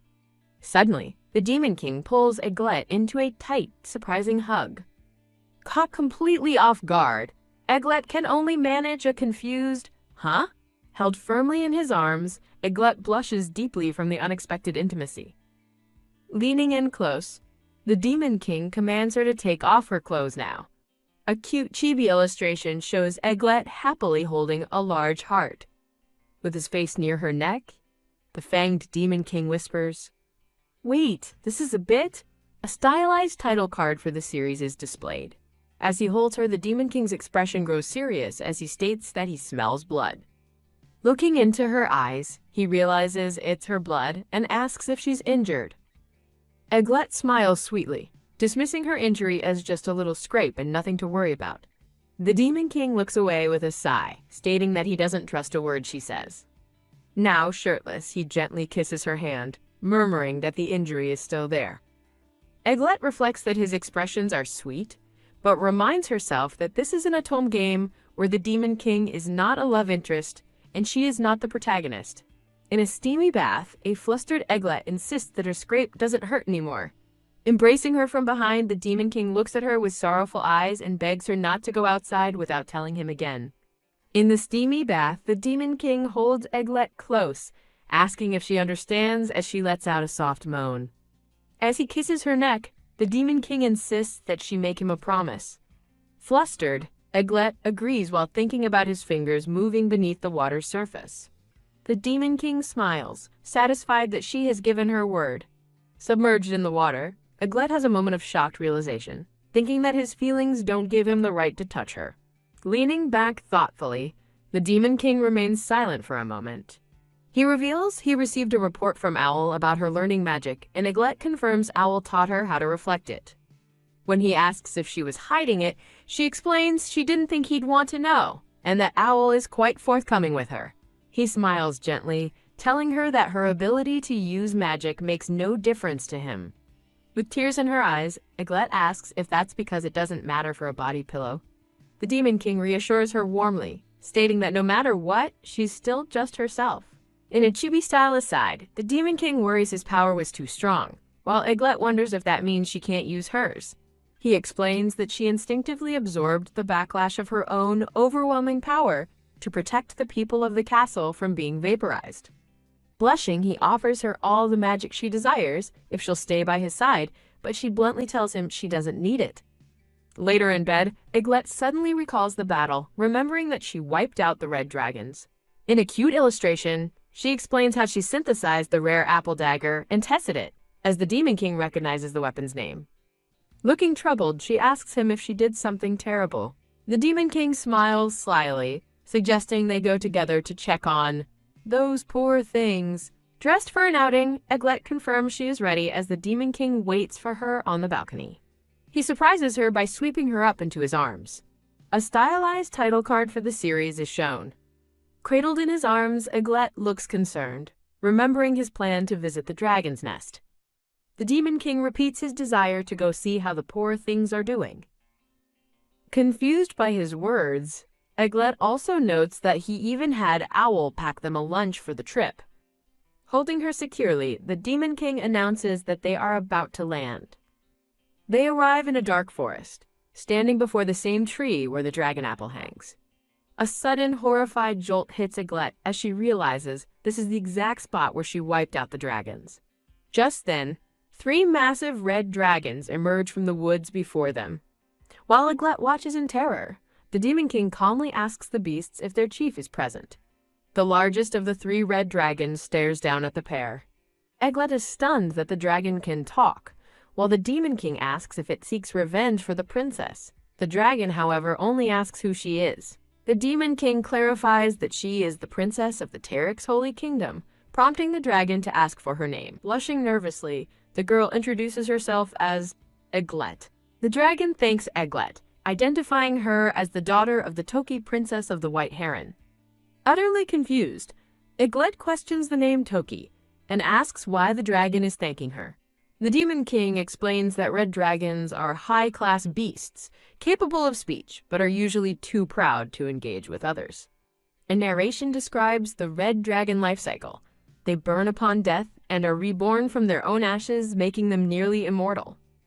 The lead dragon explains that since no one had slain them in a long time, they had grown old. Eglet's actions allowed the entire clan to be reborn. Eglet has a flash of insight, realizing their age was the reason they were so slow in their previous fight. The Demon King smiles, asking if she understands now that what she did wasn't a sad thing at all. With a happy, blushing smile, Eglet agrees. The dragon offers Eglet 1 wish as thanks, and she eagerly asks him to spar with her for training. While the Demon King looks on in shock, the dragon agrees to her unusual request. With her apple dagger at the ready, Eglet confidently faces the 3 reborn dragons. She charges into battle as the Demon King shouts her name in alarm. The dragon observes that it's never seen him so excited, which the flustered Demon King quickly denies. The Demon King cautions the dragon not to hurt her, but their conversation is cut short by Eglet's sudden scream. The dragons sheepishly report to the Demon King that Eglet has accidentally slipped off a nearby cliff. Without hesitation, the Demon King leaps off the cliff after her. As she plummets, a panicked Eglet thinks she got too carried away and is about to say goodbye to her second life. Eglet squeezes her eyes shut, a deep blush spreading across her face as her heart thumps loudly. With a flash of his wings, the Demon King catches her, looking down at her in surprise as he holds her securely in his arms. Blushing furiously, the Demon King yells that she really is such a handful. Holding her close, he gently chides her, asking her to please try to be more careful. Looking up at him with wide, teary eyes, a blushing Eglet stammers out an apology. With a powerful beat of his wings, he lifts them into the air, leaving the 2 red dragons looking up from below. Standing together later, the Demon King holds a shyly smiling Eglet close. The scene shifts to a woman in a long dress walking through a dark, foreboding corridor. The woman, the Toki princess, glares down at a massive red dragon imprisoned in a cell, vowing that she will never forgive it. In a cute chibi illustration, Eglet sits happily, clutching a large, shiny red heart. Eglet and the Demon King enjoy a peaceful picnic, with her pouring tea as he watches her with a soft expression. Taking a bite of a sandwich, Eglet smiles blissfully at the delicious taste. The 2 sit side by side, happily munching on their sandwiches together. With a smudge of sauce on her cheek, Eglet licks her finger and exclaims how amazing and delicious the sauce is. The Demon King gently reaches over and wipes the sauce from her cheek with his thumb. He then brings his thumb to his own lips to taste the sauce, his expression thoughtful, as Eglet looks on in shock. Utterly flustered and blushing bright red, Eglet is stunned by his action, thinking that while the sandwich is good, this is too much. The Demon King looks at her coolly, simply asking what's wrong. Overwhelmed with embarrassment, Eglet can only continue to blush intensely. Still flustered, Eglet wonders if this is normal now, thinking he touched her so suddenly. The Demon King smirks, teasingly asking if it isn't a bit late for her to be surprised by that. Eglet concedes that he might be right, but thinks to herself that this has never happened before. She recalls seeing Puffin clinging to the Demon King while Owl looked on, remembering Puffin saying he claimed she wasn't his lover. Her thoughts troubled, Eglet thinks they seemed close and asks the Demon King what kind of girl Puffin is. The Demon King looks over, surprised by her sudden question about Puffin. He calmly explains that Puffin is one of his royal subordinates, just like Owl. Eglet processes this, realizing Puffin has feelings for the Demon King. Leaning in close, the Demon King asks her why she keeps calling him by his title. He looks at her intently, pressing the point by asking if she knows his name. Blushing deeply, Eglet quietly speaks his name for the first time. Raven. Raven smiles warmly and confirms her name in return, making her blush even more. In a flashback, a younger man with brown hair speaks with a red dragon, which tells him to look after any humans he finds, despite the war. In the present, Eglet realizes that any humans capable of capturing a dragon must have come from her own Terex kingdom. Puffin, a young woman with red-tipped hair, walks through a courtyard in a dark cloak, her expression grim. In a memory, she watches a white-haired woman face down a dragon, thinking that this dangerous human could be a threat to the Demon King. Puffin grits her teeth in anger at the memory of someone getting so close to her Demon King. Her past flashes by. Though told the Demon King was terrifying, she remembers him looking lonely when he saved her from human captors. As a young, scarred girl, she vowed to become useful to him. Puffin recalls her struggle to become the youngest Lance Corporal and create a Black Ops unit, all to be of service to him. Back in the present, Puffin feels isolated and frustrated, believing even Lord Owl has been swayed by Eglet, leaving her in the dark. Elsewhere, people gossip about the mysterious white-haired girl, speculating she must be the human from the rumors. Nearby soldiers discuss the same girl, mentioning rumors that she tried to assassinate the queen and now has a bounty on her head. Puffin approaches the soldiers and demands they tell her everything about that story. The scene returns to the prison, where the Toki princess walks toward a cell with determined steps. Gazing at the moon, the Toki princess thinks Eglet must be dead, but vows she won't find peace until she sees the body herself. A guard rushes in to inform the Toki princess that someone has requested an audience with the prince. The guard reports that the visitor claims to have seen the white-haired human the prince is searching for. A sinister smile spreads across the Toki princess's face as she realizes Eglet is still alive. She dismisses the guard, saying she will handle it herself because the prince is busy. The Toki princess confronts a cloaked figure kneeling on the floor, asking if they are the one with information.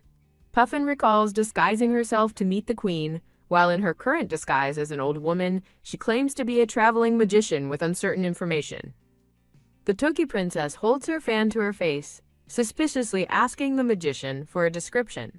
Lowering her fan, the Toki princess intensely demands to know everything, and the disguised Puffin agrees with a sinister smile.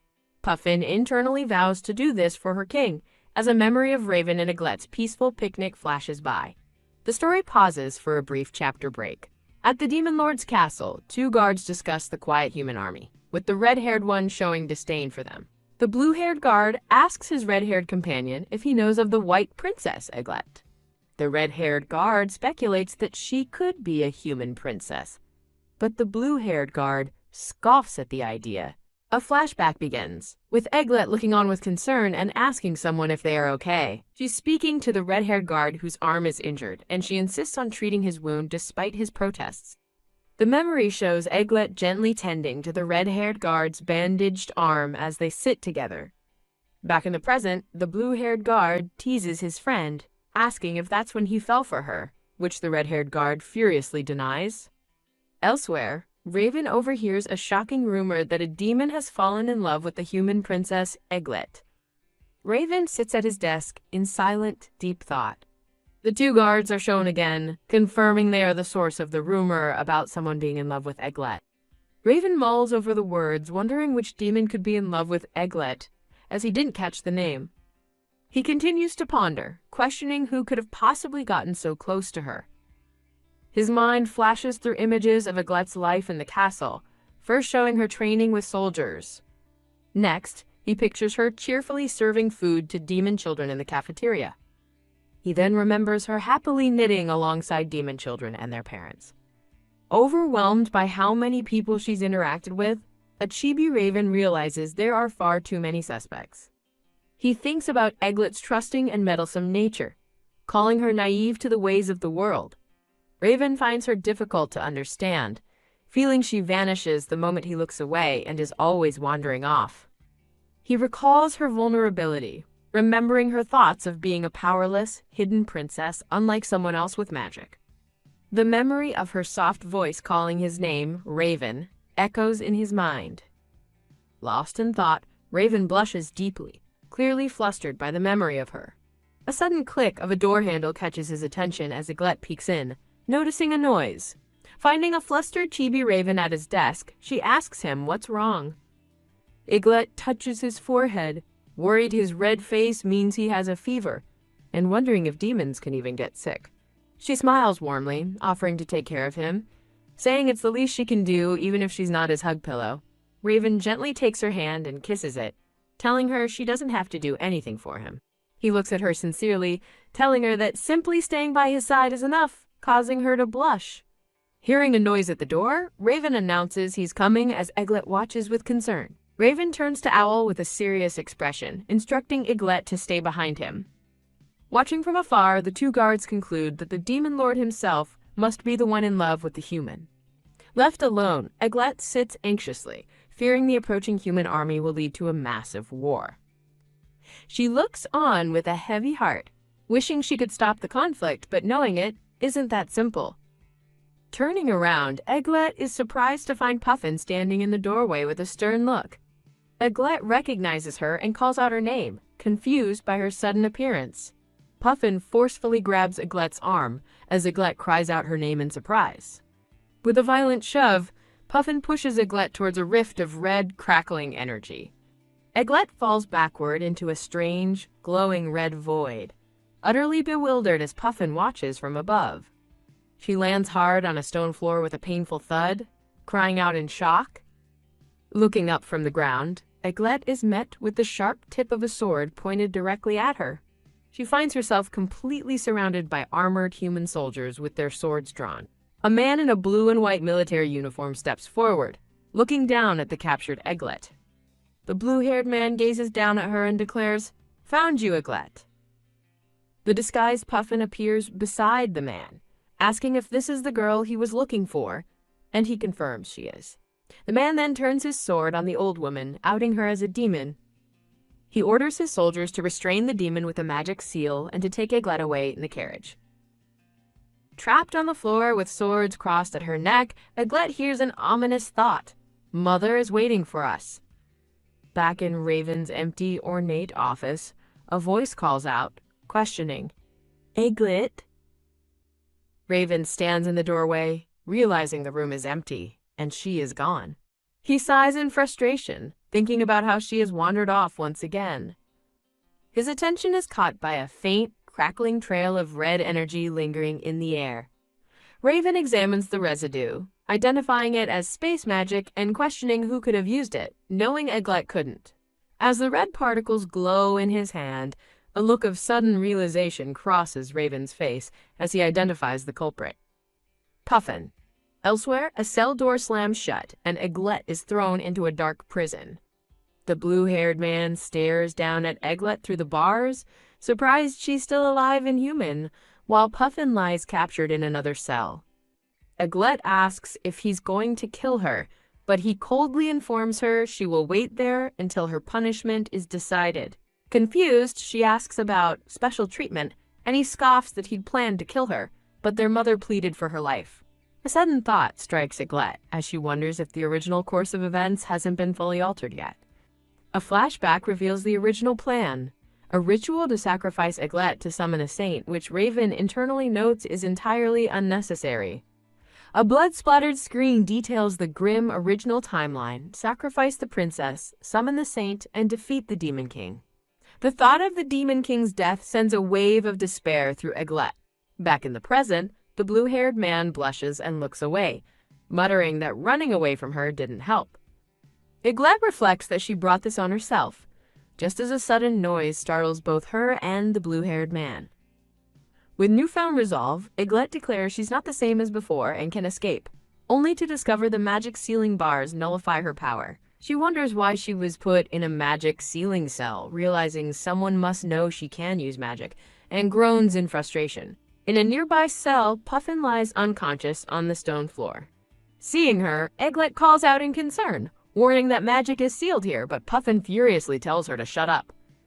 Puffin tearfully asks why Eglette is worried after she was the one who betrayed her. Eglette looks on, utterly confused by the accusation of betrayal. Puffin explains that she heard the prince was searching for a white-haired woman and led him to Eglette. Realizing her own capture was part of the deal, Puffin bitterly tells Eglette it serves her right, though she admits her fear. Eglette looks at Puffin with genuine curiosity and asks why she is considered a criminal. Standing with quiet determination, Eglette states, "That's what people like to say about those who are different." Puffin insists she did nothing wrong, mentioning the queen knew her name, which confirms for Eglette that the queen orchestrated the betrayal. Shaking the bars, Puffin demands Eglette reveal her true self, but Eglette calmly replies that there's nothing to show. Eglette quietly repeats the cruel judgment she's always heard. Someone without color or magic must be cursed. Reacting to the word cursed, Eglette explains that her white hair is her natural color, though she doesn't know why. She recounts her lonely past, explaining she grew up isolated in a tower, only dreaming of the outside world. Puffin furiously accuses her of lying and trying to deceive the Demon King. Stunned, Eglette asks Puffin how she could possibly know about that. Puffin explains that the story is an old one that all demons know, and it is the very reason they hate humans. Blushing, Puffin thinks about the Demon King and his willingness to die. She declares with fierce loyalty that she won't let him die, even if it costs her own life. Her words resonate with Eglette, who recalls how indifferent Raven seemed when they first met. The memory of Raven's gentle voice echoes in her mind, telling her that simply staying by his side is enough. Eglette turns to a startled Puffin and confesses that, unlike Raven, she didn't want to die. Bathed in moonlight, Eglette stands in her cell with a powerful new resolve. She formally introduces herself with her full name and title, Eglette Archaeopteryx, Princess of the Kingdom of Teryx. As she speaks, Eglette makes a silent vow to protect the Demon King, Raven, vowing that she will never let anyone kill him. Puffin stares in shock, trying to process the name of the Forgotten Kingdom. The realization hits her as she thinks in disbelief. "Princess?" A close-up shows Eglette's face, her expression now filled with unshakable determination. The title page for Chapter 23 is displayed. Puffin rattles her cell bars, yelling at Eglette to stop lying and insisting a princess shouldn't be there. She continues her denial, questioning how a princess could possibly have white hair. Eglette meets her frantic gaze with a calm, unwavering expression. Eglette reflects on her identity, quietly thinking her own name. A flashback reveals she was born Princess Eglette Archaeopteryx, but without any magic. Her magicless birth would have threatened the royal family, but then something changed. Eglette remembers that despite her circumstances, one person was always there for her. A memory surfaces of a young blue-haired boy her brother inviting her to play since no one was around. The memory brings a flush to her younger self's face as she beams with pure joy. She recalls how her brother would sneak her out to play after discovering her. Their happy moments were cut short when her stepmother found them, demanding to know what they were doing. Puffin watches from her cell, sadly recalling that after that day, Eglette's brother never came back. Eglette muses that since her dreams relapsed, everyone has been kind, but it was all orchestrated by one person. A close-up reveals the faint, cruel smile of the person responsible. A woman in a regal red and purple dress appears outside the cell, announcing her arrival. Eglette looks up, stunned into silence as she recognizes her visitor. Puffin is equally shocked, wondering why the woman is there. The woman, Eglette's stepmother, says she's been looking for her and asks if she has finally sided with the devils. With a condescending smirk, she asks Eglette what the former queen taught her. Eglette smiles faintly and cuts to the heart of the matter, asking if her stepmother truly wants her to die. She directly accuses her stepmother of framing her for an assassination attempt on the queen.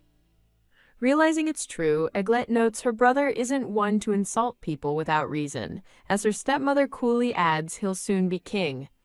The news confuses Eglette, who remembers that in the game, he was supposed to remain a prince. The stepmother dismisses her confusion, revealing that tomorrow, Eglette will be publicly executed.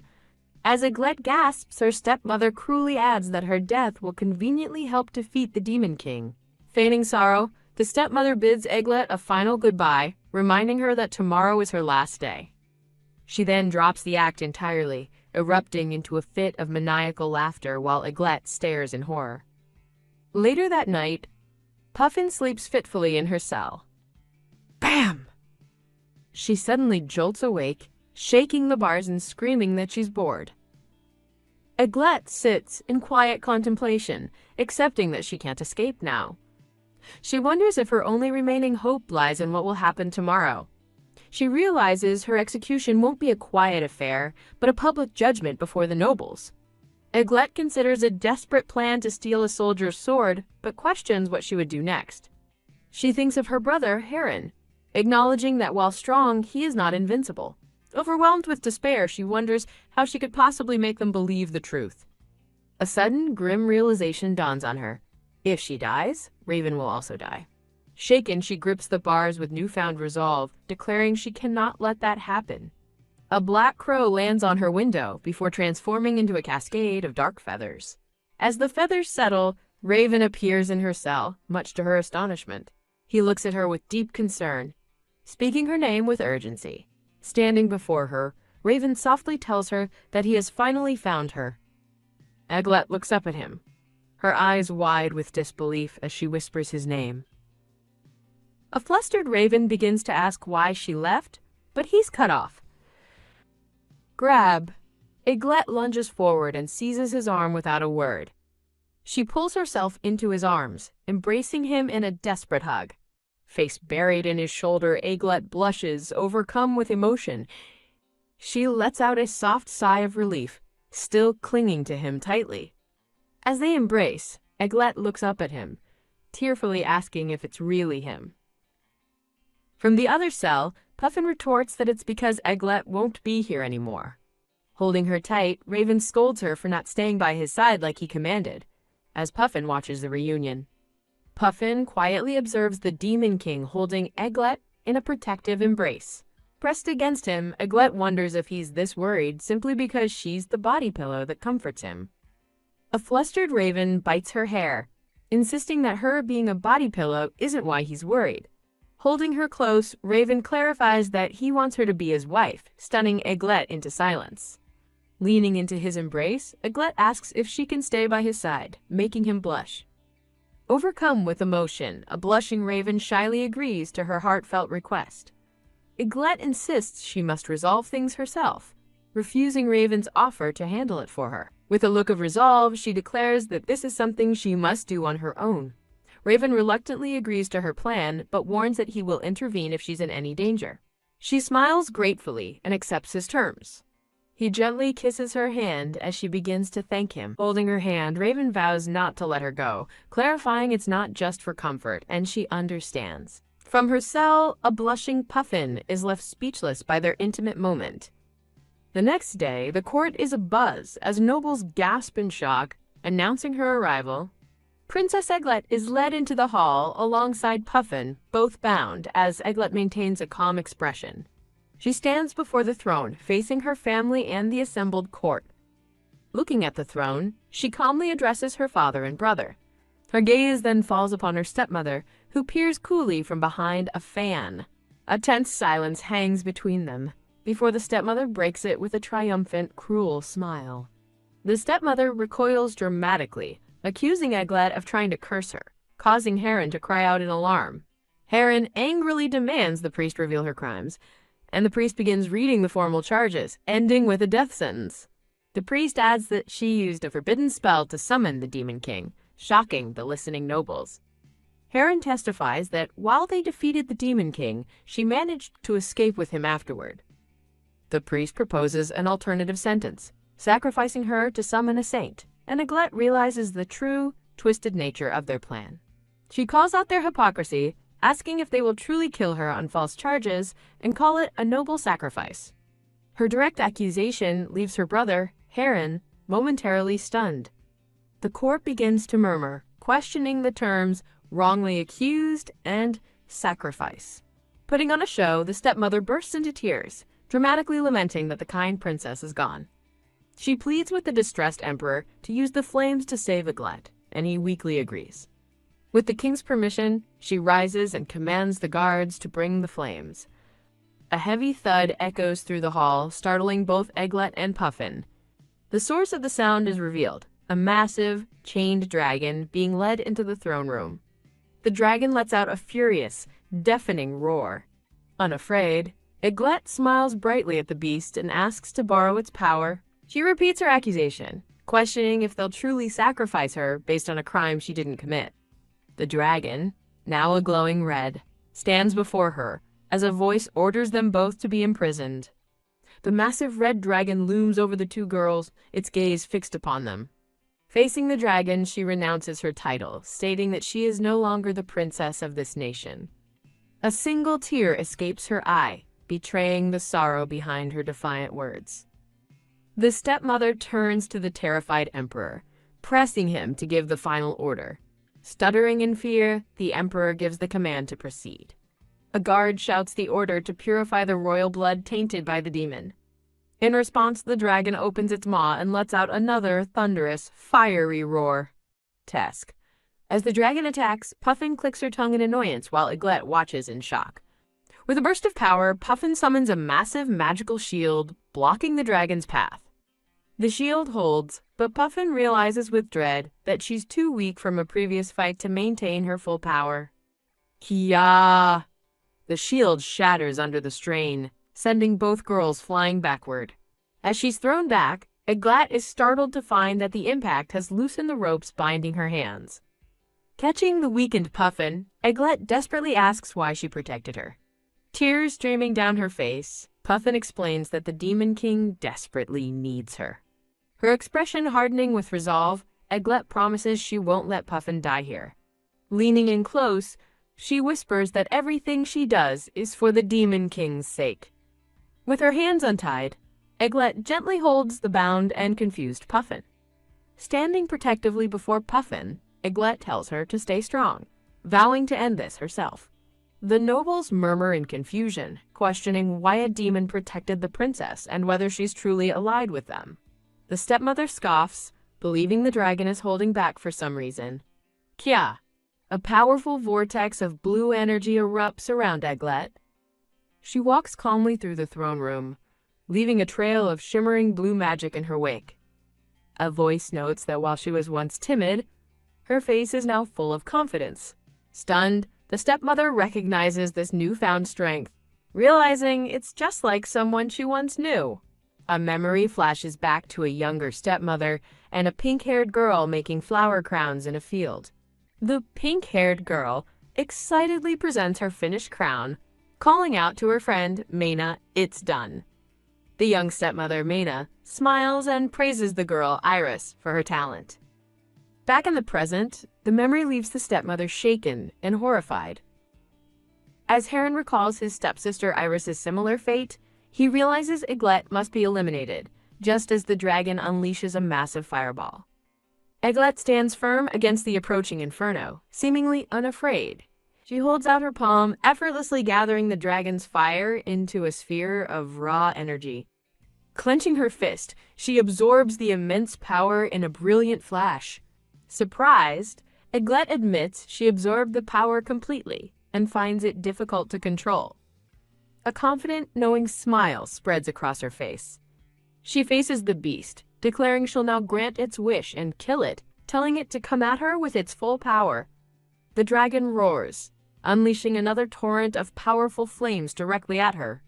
Eglet raises a hand, effortlessly blocking the fiery blast with a wall of pure light.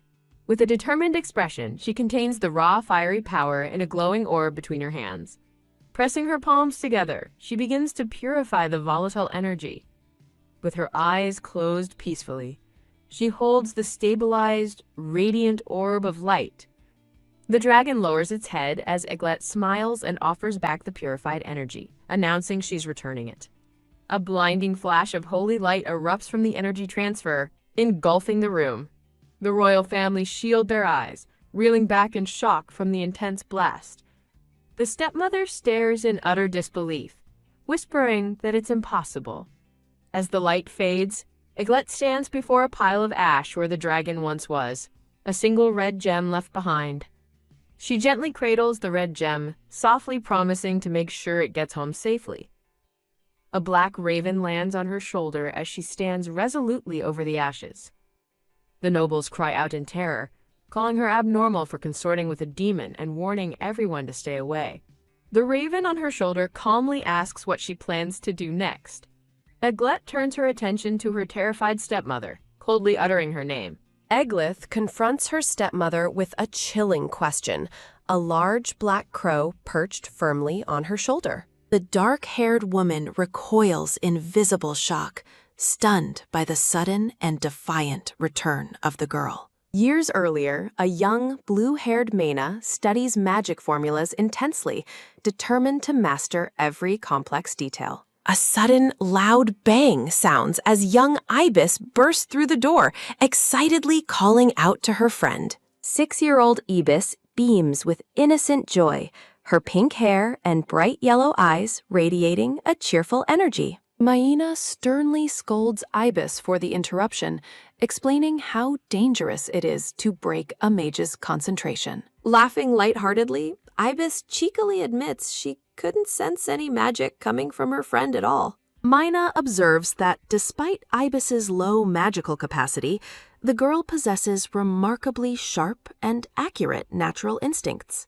Although their parents forced them to compete, the two girls became roommates and formed an unexpected bond. Enthusiastically clapping her hands, young Ibis begs Maina to come see a special discovery she has made. The two young friends spin and dance together, their laughter filling the room as their friendship grows. Though others view her as a simpleton, Ibis's bright spirit remains a constant presence in Maina's life. Now 15, Maina is stunned to learn from her father that she has been chosen as queen consort. Her father explains that her high academic and magical evaluations have earned her the royal family's personal interest. Processing the monumental news, Maina realizes she is set to become the highest-ranking woman in the entire country. A massive thud echoes as her father drops a mountain of queen-oriented study books onto her desk. Maina worries about her grueling new curriculum,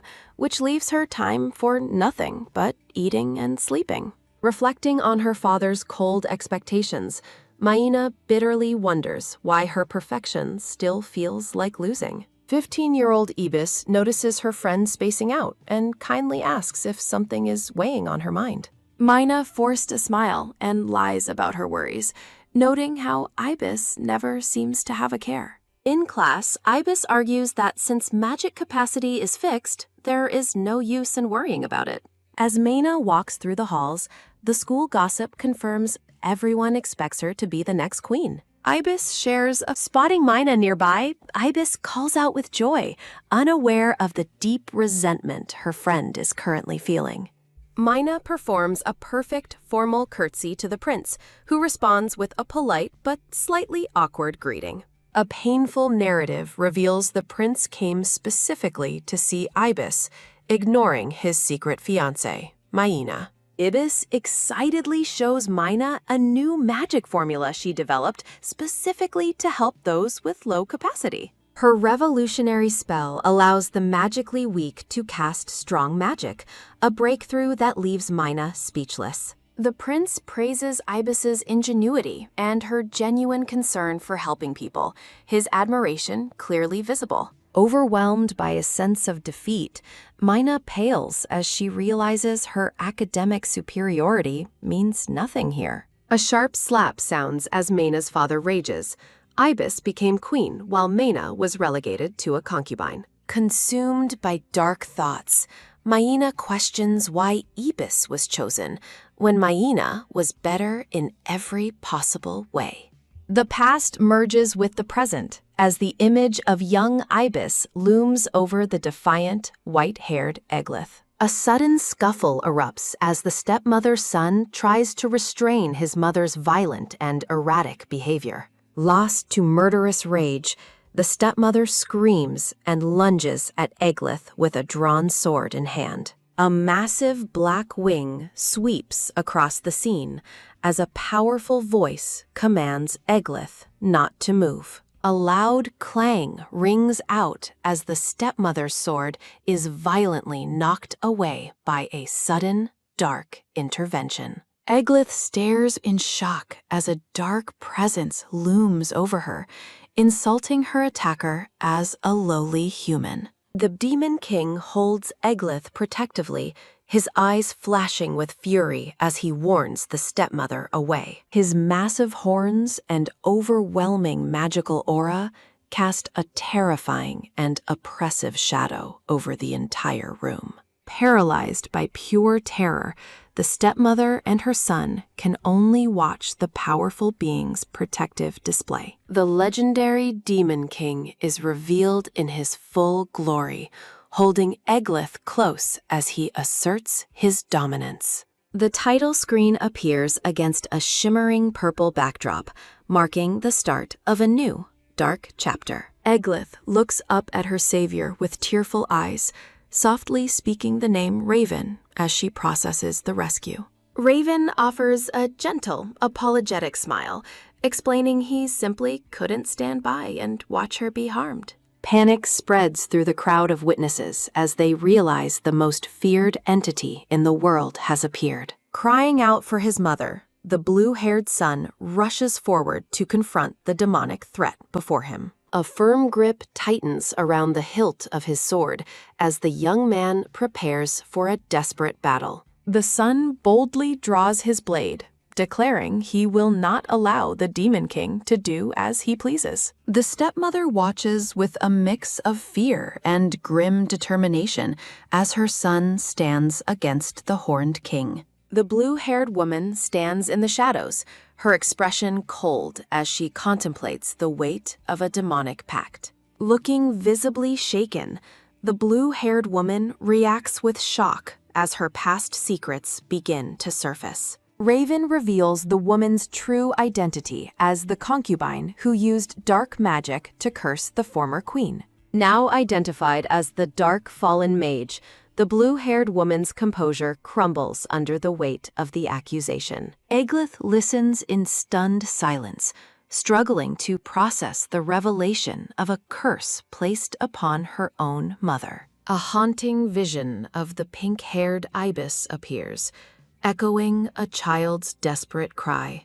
sounding for her mother. Maina frantically accuses Raven and Eglith of a conspiracy, while the king watches the confrontation with growing suspicion. Despite Maina's desperate boasts of power, Raven calmly dismantles her lies, demanding she stop denying her crimes. Raven exposes the truth, noting that Maina's once great magical reserves were completely drained by her own dark curse. Years earlier, a pregnant Maina smugly celebrates carrying the king's child even before her rival could. Confident in her twisted plan, the younger Maina smiles with satisfaction while anticipating the success of her betrayal. Consumed by a desire for superiority, Maina prepares a dark ritual to prove the king made a mistake. The image of the cheerful, pink-haired Ibis serves as a bitter contrast to Maina's deepening descent into darkness. Maina pours a glowing green potion into a magic pool, officially casting a lethal curse on Ibis's womb. Delusional with joy, Maina laughs as she envisions her rival's death and her own ascension to the throne. Unaware of the impending tragedy, the pink-haired Ibis glows with maternal warmth while cradling her unborn child. The curse claims its victim, and Ibis is laid to rest amidst a sea of pure white lilies. Against all odds, the baby Eglith survived. The baby Eglith survived, growing more beautiful each year, while unconsciously absorbing magic from others. Heron's world is shattered as he learns that the prophecy used to sacrifice Eglith was a total fabrication. Maina tries to shift the blame onto Eglith, but Heron's horrified expression suggests he finally sees her true nature. In a final act of desperation, Maina orders Heron to strike down the Demon King and his sister. Raven watches over Eglith as the full extent of the past's cruelty is finally brought into the light. Eglith is paralyzed by the horrifying thought that her very existence might have caused her mother's death. Raven reassures the trembling girl, explaining that her magic would have destroyed the country if it were truly malevolent. Comforting her with a protective embrace, Raven declares that Eglith has never truly harmed a single soul. As Maina continues her frantic denials, the king's face contorts with a mixture of grief and rising fury. The king sits in somber reflection, recalling that Ibis was already weakened by illness before giving birth. Memories resurface of young Ibis and Maina, revealing that Ibis chose to protect her friend despite the risks. Ibis smiled through her pain, hoping to support the future king and safeguard the peace of the realm. In a flashback of pure friendship, Ibis promises to always stay by Maina's side, unaware of the betrayal. The weight of her sins finally breaks Maina, leaving her gasping for air as her reality collapses. A soul-piercing scream erupts from Maina as the shock of her failure turns her hair to a ghostly gray. Eglith's childhood innocence is depicted as a radiant light, proving her spirit remained untouched by her mother's curse. Narrative boxes emphasize Eglith's unshakable sincerity, a stark contrast to the power-hungry mother who sought her ruin. The two young girls are seen together one last time, a bittersweet reminder of a friendship destroyed by envy. Maina howls Ibis' name in a fit of madness, her mind finally fracturing under the weight of her grief. The white-haired Eglith looks down at her stepmother, who has collapsed into a heap of pathetic misery. Manaya's transformation is complete. Her hair has turned entirely gray as she stares up with hollow, defeated eyes. Confronted by the girl she tried to destroy, Maina can only tremble as Eglith stands tall and resolute. Raven explains that the magic-draining pact has reached its limit, stripping away Maina's youth and her false disguise. Heron turns his back on his mother's pleas, ordering the royal guards to take the traitorous queen away. Silence falls over the room as the guards remove the broken woman, leaving Eglith to face the aftermath. Dropping his crown and his pride, the king collapses at Eglith's feet, begging for her forgiveness.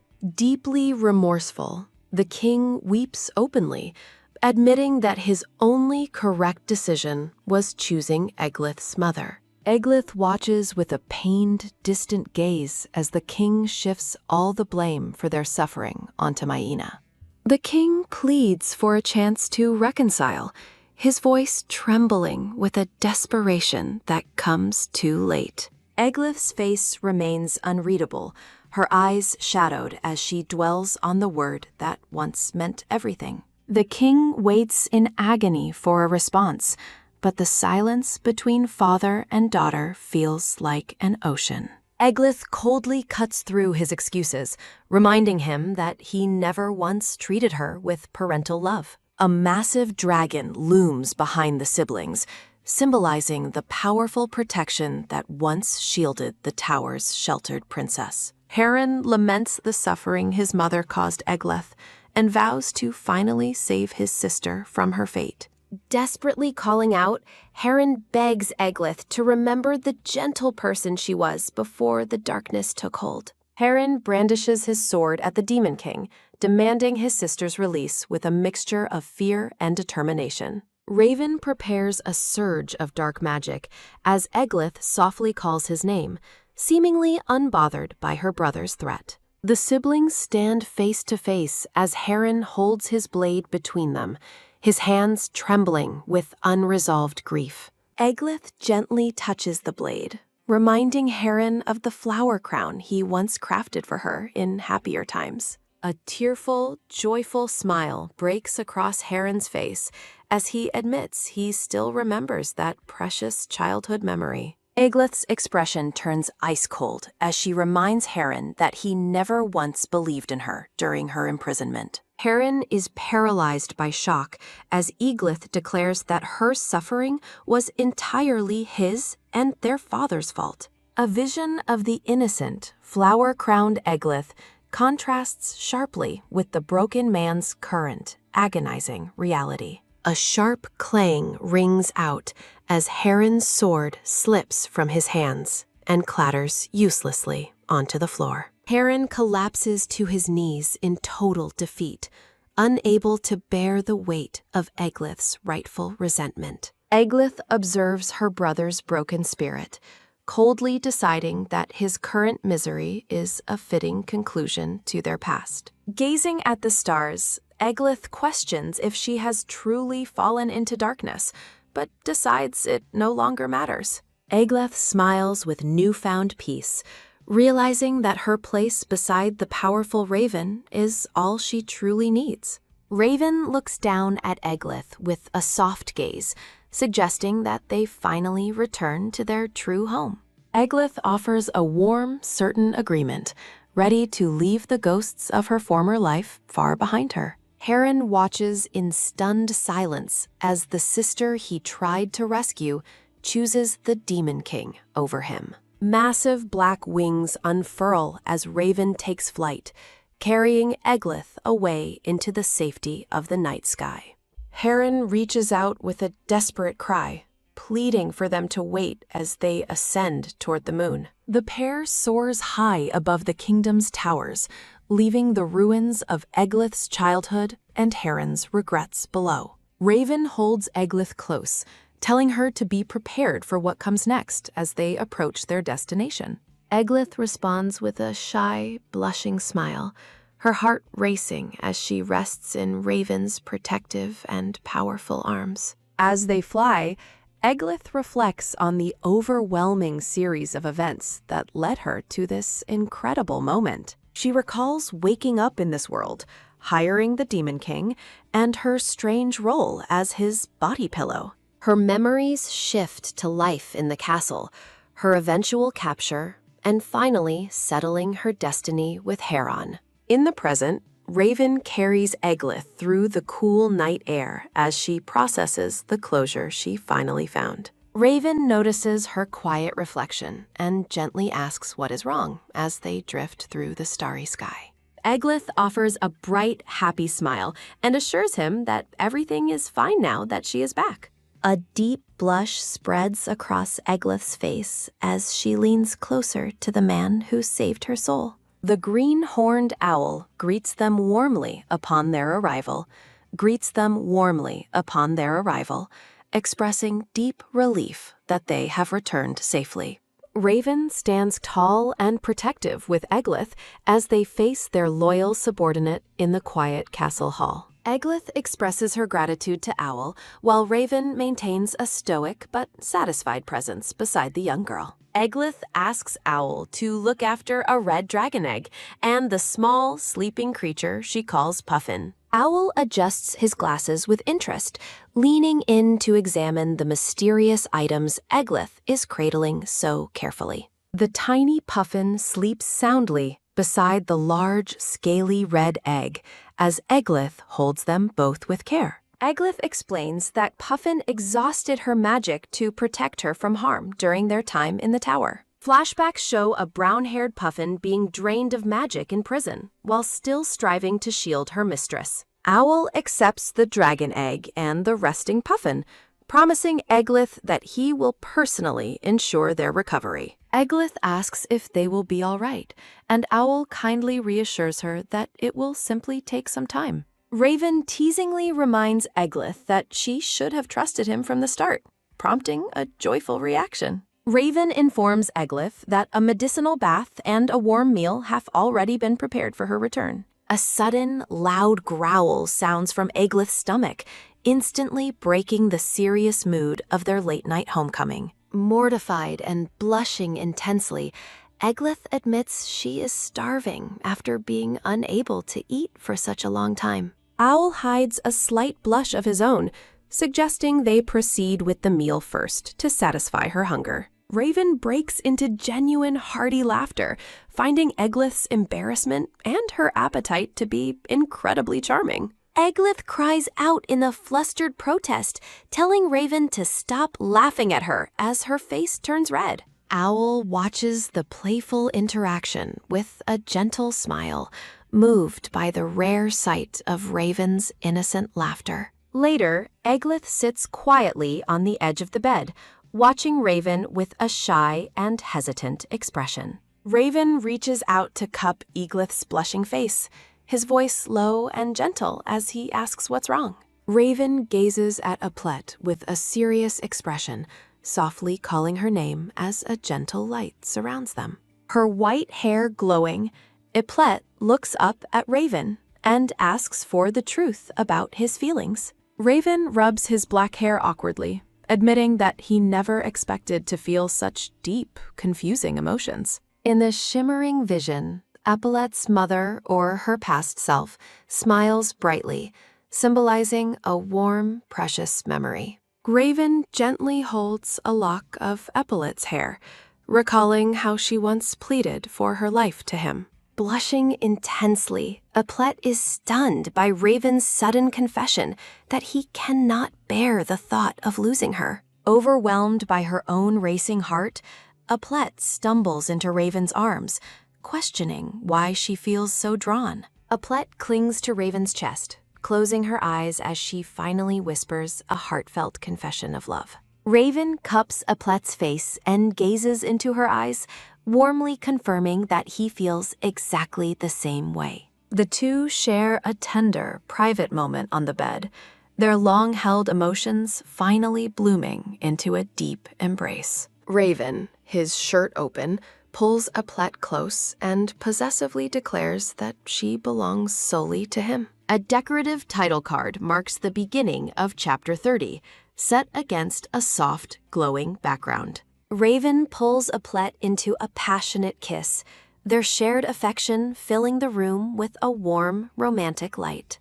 A soft, muffled sound escapes Eplet as Raven continues the deep kiss, his hands cradling her face gently. The intensity of their kiss grows, accompanied by soft, breathy sounds as they lose themselves in each other. Pulling back slightly, Raven hears Eplet whisper his name with a flustered, breathless expression and wide, shimmering eyes. Raven nuzzles Eplet's neck, eliciting a soft gasp as she clutches his shoulders in a daze of passion. Gently pinning her to the pillows, Raven prepares to deepen their connection as Eplet lets out a soft, surprised sound. Raven gazes down with a smoldering intensity, his shirt falling open to reveal his powerful and lean torso. Eplet stares up in wide-eyed awe, her face deeply flushed as she admires Raven's breathtaking and beautiful appearance. Puffin rants in high-pitched frustration while Owl calmly pushes a tea cart, asking if she's bothering the couple. Raven sits regally with Eplet on his lap, completely unfazed by the comical bickering between Puffin and Owl. The two share a joyful, blushing laugh, finally finding true happiness and comfort in one another's company. Narrative boxes confirm a successful outcome, signaling a bright new chapter for the formerly tower-bound princess and her protector. A dark-haired woman stands silhouetted against a grand window, her presence framed by elegant, heavy blue curtains. Heron kneels on the floor, his blue hair bowed as he desperately begs the woman for her strength. The dark-haired woman is revealed as the Saintess, her eyes wide with surprise at the blue-haired man's plea.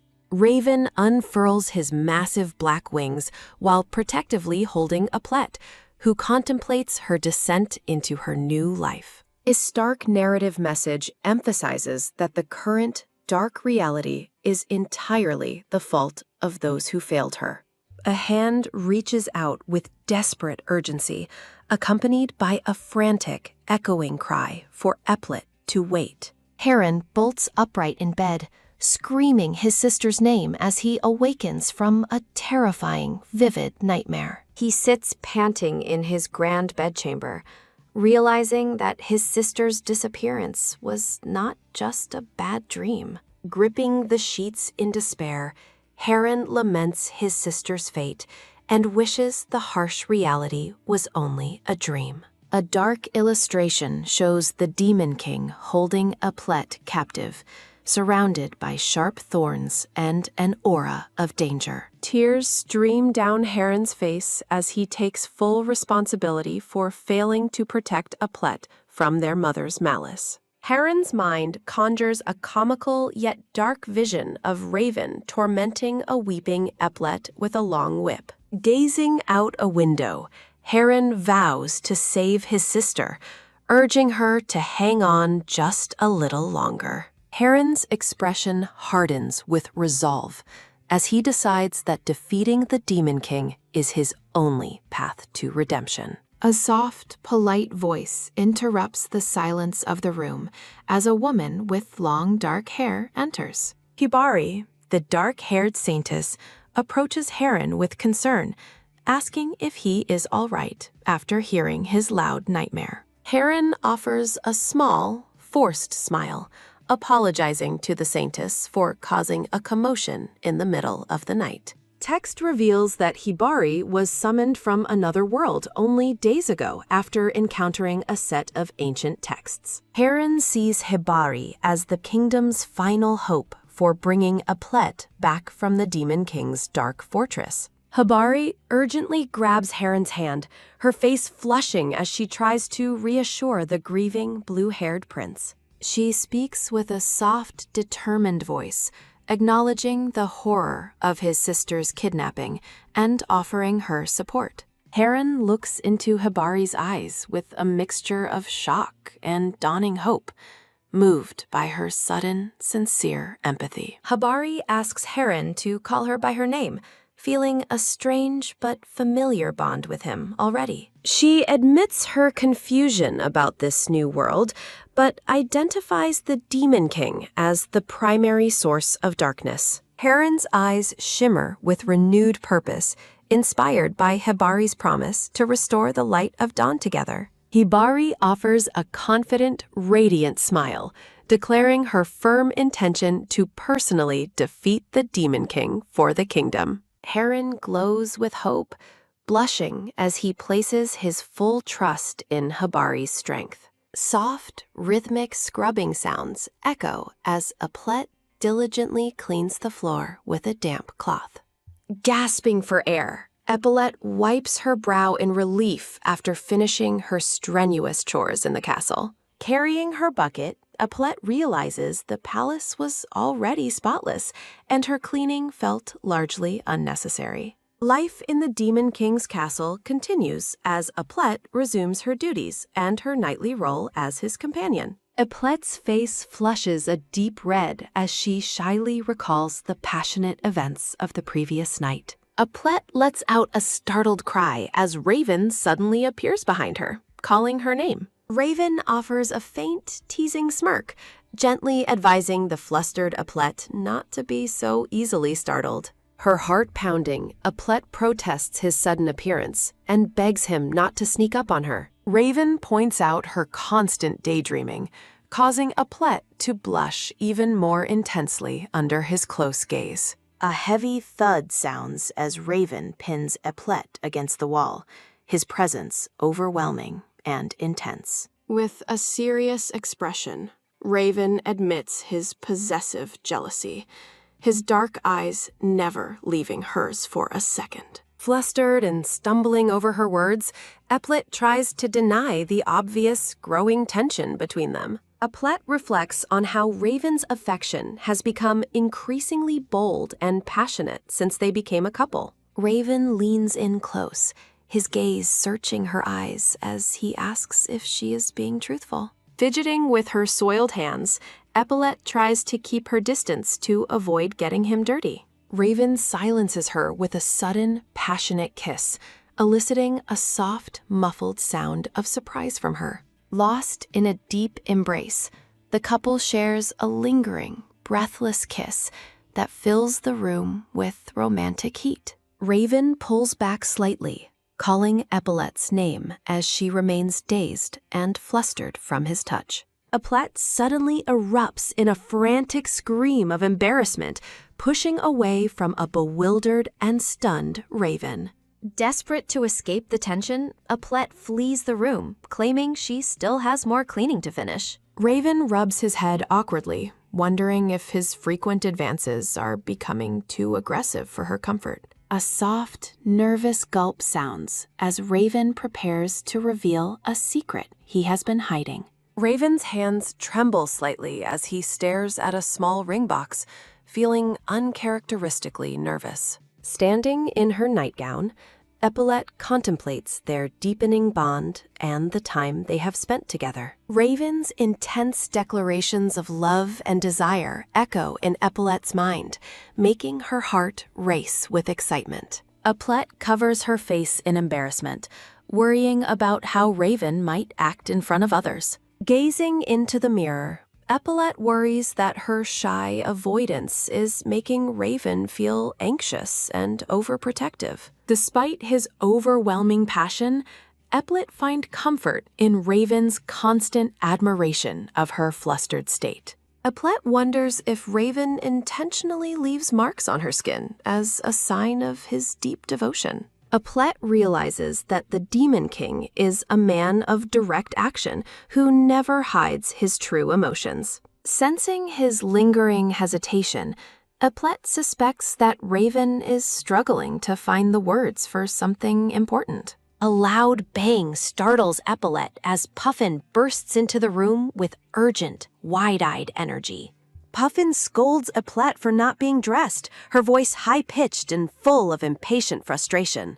Demanding immediate action, Puffin urges Epaulette to hurry and follow her to an important meeting. Puffin reveals the shocking news that a mysterious woman has suddenly arrived in Epaulette's former hometown. The gravity of the situation sinks in as Puffin identifies the newcomer as the legendary Saintess. Puffin explains that the Demon King is waiting to hear Epaulette's thoughts on this unexpected development. Epaulette is troubled, knowing the Saintess's summoning was originally linked to her own death in the game's flow. A flashback reveals a priest explaining that a false prophecy demanded noble blood for the summoning ritual. Epaulette realizes that exposing her stepmother's crimes has fundamentally altered the conditions of the ritual. Clutching her chest in guilt, Epaulette wonders if her survival has inadvertently caused this new crisis. Forcing a bright smile, Epaulette assures Puffin that nothing is wrong as they rush to the hall. Raven sits regally at his desk while Owl presents a report on the kingdom's recent activities. Epaulette and Puffin arrive at the meeting, with Epaulette already aware of the Saintess's arrival. Raven confirms the ritual's success and asks Epaulette for her knowledge regarding the otherworldly Saintess. Raven's gaze softens as he calls out to Epaulette, sensing her internal turmoil regarding the news. Stepping forward with resolve, Epaulette confirms that she possesses vital information about the summoned girl. Epaulette describes the Saintess as a woman from another world, with dark hair and eyes like ravens. The room falls silent as Epaulette warns that the Saintess is the only one capable of defeating him. Puffin and Owl react with wide-eyed shock as a sharp sound of surprise punctuates Epaulette's bold declaration. A stark narrative box appears, echoing Epaulette's firm resolve to prevent a tragic future from unfolding.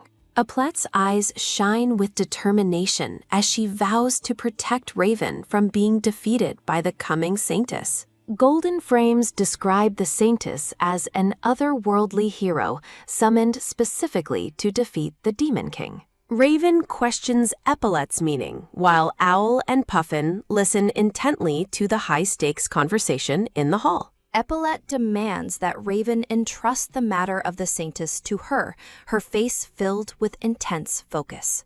Caught off guard by the princess's confidence, Puffin lets out a startled cry of disbelief as she watches. Raven's smoldering gaze meets Epaulette's as she confirms her deep, mysterious knowledge regarding the Saintess's identity. Epaulette describes the Saintess's features, emphasizing her dark hair and eyes as markers of her role in prophecy. A dark illustration reveals a bloody, bad ending where the Demon King is struck down by the Saintess. Clenching her skirt tightly, Epaulette recalls witnessing this tragic outcome many times within the flow of the story. With a flushed face and desperate tone, Epaulette pleads for Raven to let her intervene against the danger. She declares her intention to send the summoned girl back home, preventing the fated conflict before it begins. Owl adjusts his glasses and points out that the magic required for such a task remains largely unknown. Epaulette explains that the Saintess must find a partner to succeed, or she will be forced to return home. A grim warning describes a bad ending where the Saintess and her partner are devoured by the king. A haunting image shows a corrupted castle, symbolizing the total destruction of the world following Raven's loss of control. Visualizing as a chibi, Epaulette vows to prevent Raven from ever experiencing such a horrific and dark fate. Narrative text outlines another bad ending where the Saintess wakes up in her world, believing everything was a dream. This result would erase the Saintess's existence from history, a conclusion Epaulette considers a necessary path for safety. Splashed with blood, the portraits of Heron and the Saintess illustrate the cyclic nature of their tragic summonings. Epaulette contemplates a bizarre ending involving complicated romance, which she identifies as a true nightmare for any player. A final narrative box confirms her strategy to ensure the Saintess follows the least destructive path for everyone. Shivering as a small chibi, Epaulette worries if this world will vanish if it is eventually deemed a dream. She realizes that since she successfully avoided her own death, Raven's dark fate can surely be changed too. Epaulette explains that the Saintess will enter the academy to seek out partners who are highly skilled in swordsmanship. Puffin stares at Epaulette in complete awe, stunned by the depth and accuracy of the princess's incredible knowledge. Hiding her true origins behind a smile, Epaulette claims her past as a princess provided all the necessary information. Owl summarizes the plan to keep the Saintess isolated and prevent her from forming any heroic, dangerous bonds. Epaulette confirms the goal while silently acknowledging the game's tendency to force characters together despite her best efforts. She hesitates to speak too freely, fearing that revealing too much will lead Raven to question her secret identity. A vision of a brown-haired woman reveals Epaulette's original form before she was reincarnated into this magical world. Stepping closer, Epaulette makes a final, passionate plea to Raven to let her take control of the situation. Raven remains unmoving and stern, flatly refusing to allow Epaulette to walk into such a high level of danger. Epaulette asks why, as Raven explains that her beautiful face and hair make her instantly recognizable to the nobility. Raven describes her striking features, noting that her unique appearance is far too famous to hide among commoners. His intense gaze conveys his protective resolve as he emphasizes the sheer peril of her proposed infiltration plan. Epaulette suggests dyeing her hair as a solution, but Raven shuts the idea down with a cold refusal. He explains that her magic-absorbing nature makes maintaining a color difficult, and he refuses to dirty her hair. Raven declares that Epaulette belongs to him, causing her to blush deeply at his sudden and intense possessiveness. Owl politely interrupts the moment, proposing a magical alternative that might bypass the limitations of a mundane hair dye. Raven remains skeptical about finding a viable solution, questioning the existence of a method that can mask her. Owl expresses his shared loyalty, explaining that his desire to help stems from a deep concern for Raven's safety. Touched by the support, Aplet looks at Owl with soft eyes as he prepares to reveal his secret plan. Owl smiles confidently, announcing that he possesses a specific method that could solve their disguise problem once and for all. A grand jewelry box is opened to reveal a ring and necklace once worn by the former royalty. Raven stares at the treasures of his parents, his expression softening as he contemplates the legacy they left behind. Owl presents Renris' secret stone, explaining how it acts as a magical conduit between its two designated wearers. Aplet listens as Owl explains she can continuously draw on Raven's magic to maintain a perfect magical disguise. Raven considers the proposal, realizing the artifact will allow Aplet to stay safely and permanently by his side. Raven explains that they will each wear half of the magical gem, so he can supply Aplet with magic. Looking at the green-haired man, Aplet questions if his demonic features will be noticed by others. Owl clarifies that demon and human magic are similar, though people often judge based on horns and ears. Raven asks if Aplet will be able to cast magic like a normal person using this method. Adjusting his glasses, Owl confirms she can, though the magic she produces will not be particularly strong. Aplet is wide-eyed with wonder at the realization that she can finally wield magic of her own. Raven looks at her intently, confirming it is possible as long as she has a steady magical supply. Apleta hesitates, recalling her past ability only to reflect attacks and doubting her capacity to cast spells. She considers that maintaining a simple magical disguise for her hair should be possible with a constant flow. Raven offers a faint, knowing smile, silently acknowledging that the princess is still keeping secrets from him. His expression softens as he calls Aplet over, drawing her attention back to the task at hand. Raven turns to his subordinates, Owl and Puffin, requesting that they leave the room to give them privacy. Puffin and Owl bow respectfully and agree to leave as a soft click sounds from the closing door. Once they are alone, Raven stares deeply at Aplet, his face a mixture of concern and resolve. Raven asks if she is truly certain about her plan, and Aplet confirms her unwavering determination. He questions if her primary motivation for entering such a dangerous situation is her desire to protect him. Blushing, Aplet admits his strength, but explains her desperate need to intervene before the Saintess causes a tragedy. Raven gently cups her face, realizing her actions are born of genuine worry rather than mere pride. He tells her that her own fear for his safety is exactly why he is so hesitant to go. Clutching her chest, Aplet softly agrees, her heart full of the heavy emotions she feels for the king. She tearfully confesses that she cannot bear the thought of him dying or losing him forever. Raven admits that his feelings mirror hers perfectly, sharing the same painful intensity of love and protection. The two stand together before the open jewelry box, the weight of their shared destiny hanging in the air. Raven holds out the necklace, instructing Epaulet to put it on so they can begin the magical connection. Aplet smiles brightly and agrees, ready to take the next step in her plan to change the future. Epaulet fastens the pendant around her neck, while Raven slides the matching ring onto his gloved finger. A sudden whoosh of dark energy erupts from Raven as he begins to channel his power into the artifacts.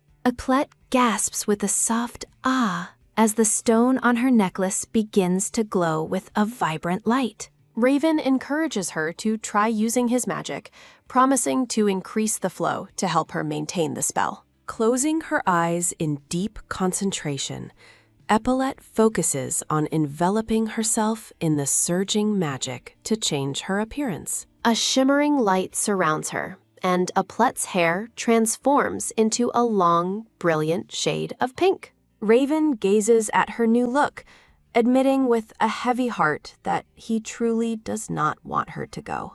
The scene shifts to the Grand National Academy, where students gossip about the arrival of the legendary Saintess. Two students discuss rumors of a demon-possessed queen, believing the saintess is their only hope for salvation. They mention the kidnapped princess and pity Prince Heron, unaware that Eplet is walking right past them.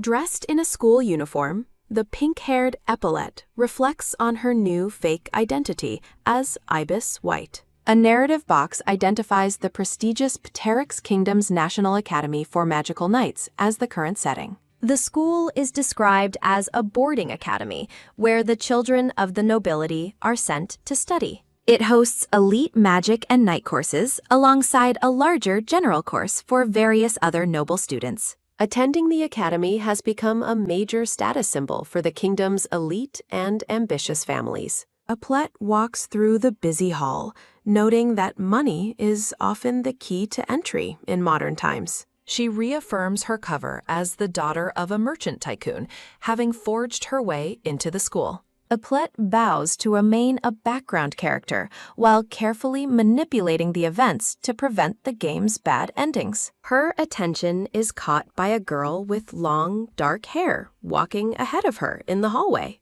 A narrative box introduces the dark-haired girl as Hibari, the saintess who was summoned from another world. Eplet wonders if Hibari is a simple NPC or another reincarnator aiming to capture her brother's heart. Eplet's eyes fill with determination as she prepares for the high-stakes tasks that lie ahead of her. A mustachioed teacher stands by a crystal ball, announcing the start of the student course assignments. An illustration explains that students with high levels of magical power are assigned to the magic course. Those with decent but lower magic levels are placed into the night course to train as magical warriors. Eplet, disguised with pink hair, reflects on her assignment to the general course while adjusting her new academy uniform. Keeping a low profile, she considers other capture targets, while the proctor assigns various students to the general course. A sudden shout announcing the magic course startles her, drawing her attention to the elite student assessments.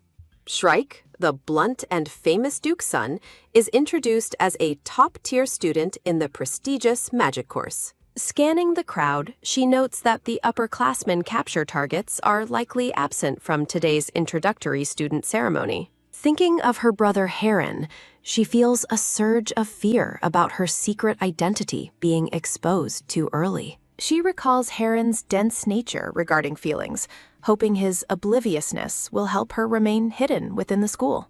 Hibari, the black-haired saintess, channels an intense, glowing magical energy into the assessment crystal ball. The teacher is visibly shaken by Hibari's massive power, fearing the assessment crystal might shatter under the immense strain. Shrike and other students gossip about Hibari's rare black hair and incredible magical potential during the evaluation. Observing the spectacle, she notes that the events are unfolding exactly as they did in the original game's script. As Hibari departs, the proctor calls Ibis White forward to begin her own magical power measurement. Whispers about Heron's direct guardianship fill the air as Ibis approaches the crystal until a sudden wah sounds. A violent crack echoes as the magic crystal shatters between Ibis White's hands, leaving her completely stunned and terrified.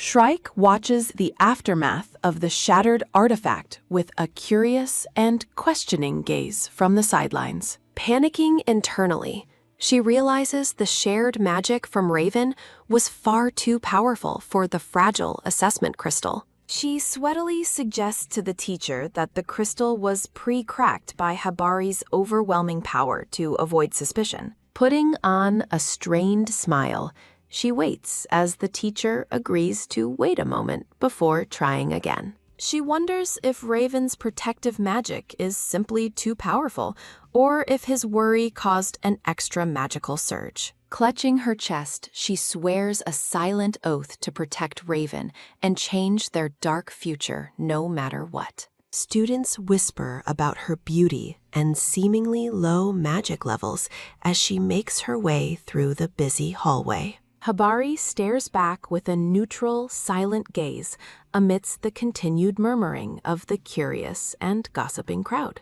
Shrike remains silent, his intense eyes fixed on her as she tries to blend into the student background. A new purple magic crystal is placed on the red cushion for a second attempt at the magical assessment. Steeling her resolve, she prepares to touch the new crystal, determined to control her power this time. Relieved to have entered the general course, she walks through the halls thinking about her future dorm roommate. Her heart stops as she suddenly comes face to face with a familiar blue-haired student in the quiet hallway. Shock washes over Prince Heron's face as he utters her true name, Eglet, in a trembling, surprised voice. Heron stares in disbelief, asking if it is truly her, while she stands frozen under his intense, questioning gaze. Heron sits at his desk, contemplating Hibari's assessment and the secret circumstances regarding his sister's supposed death.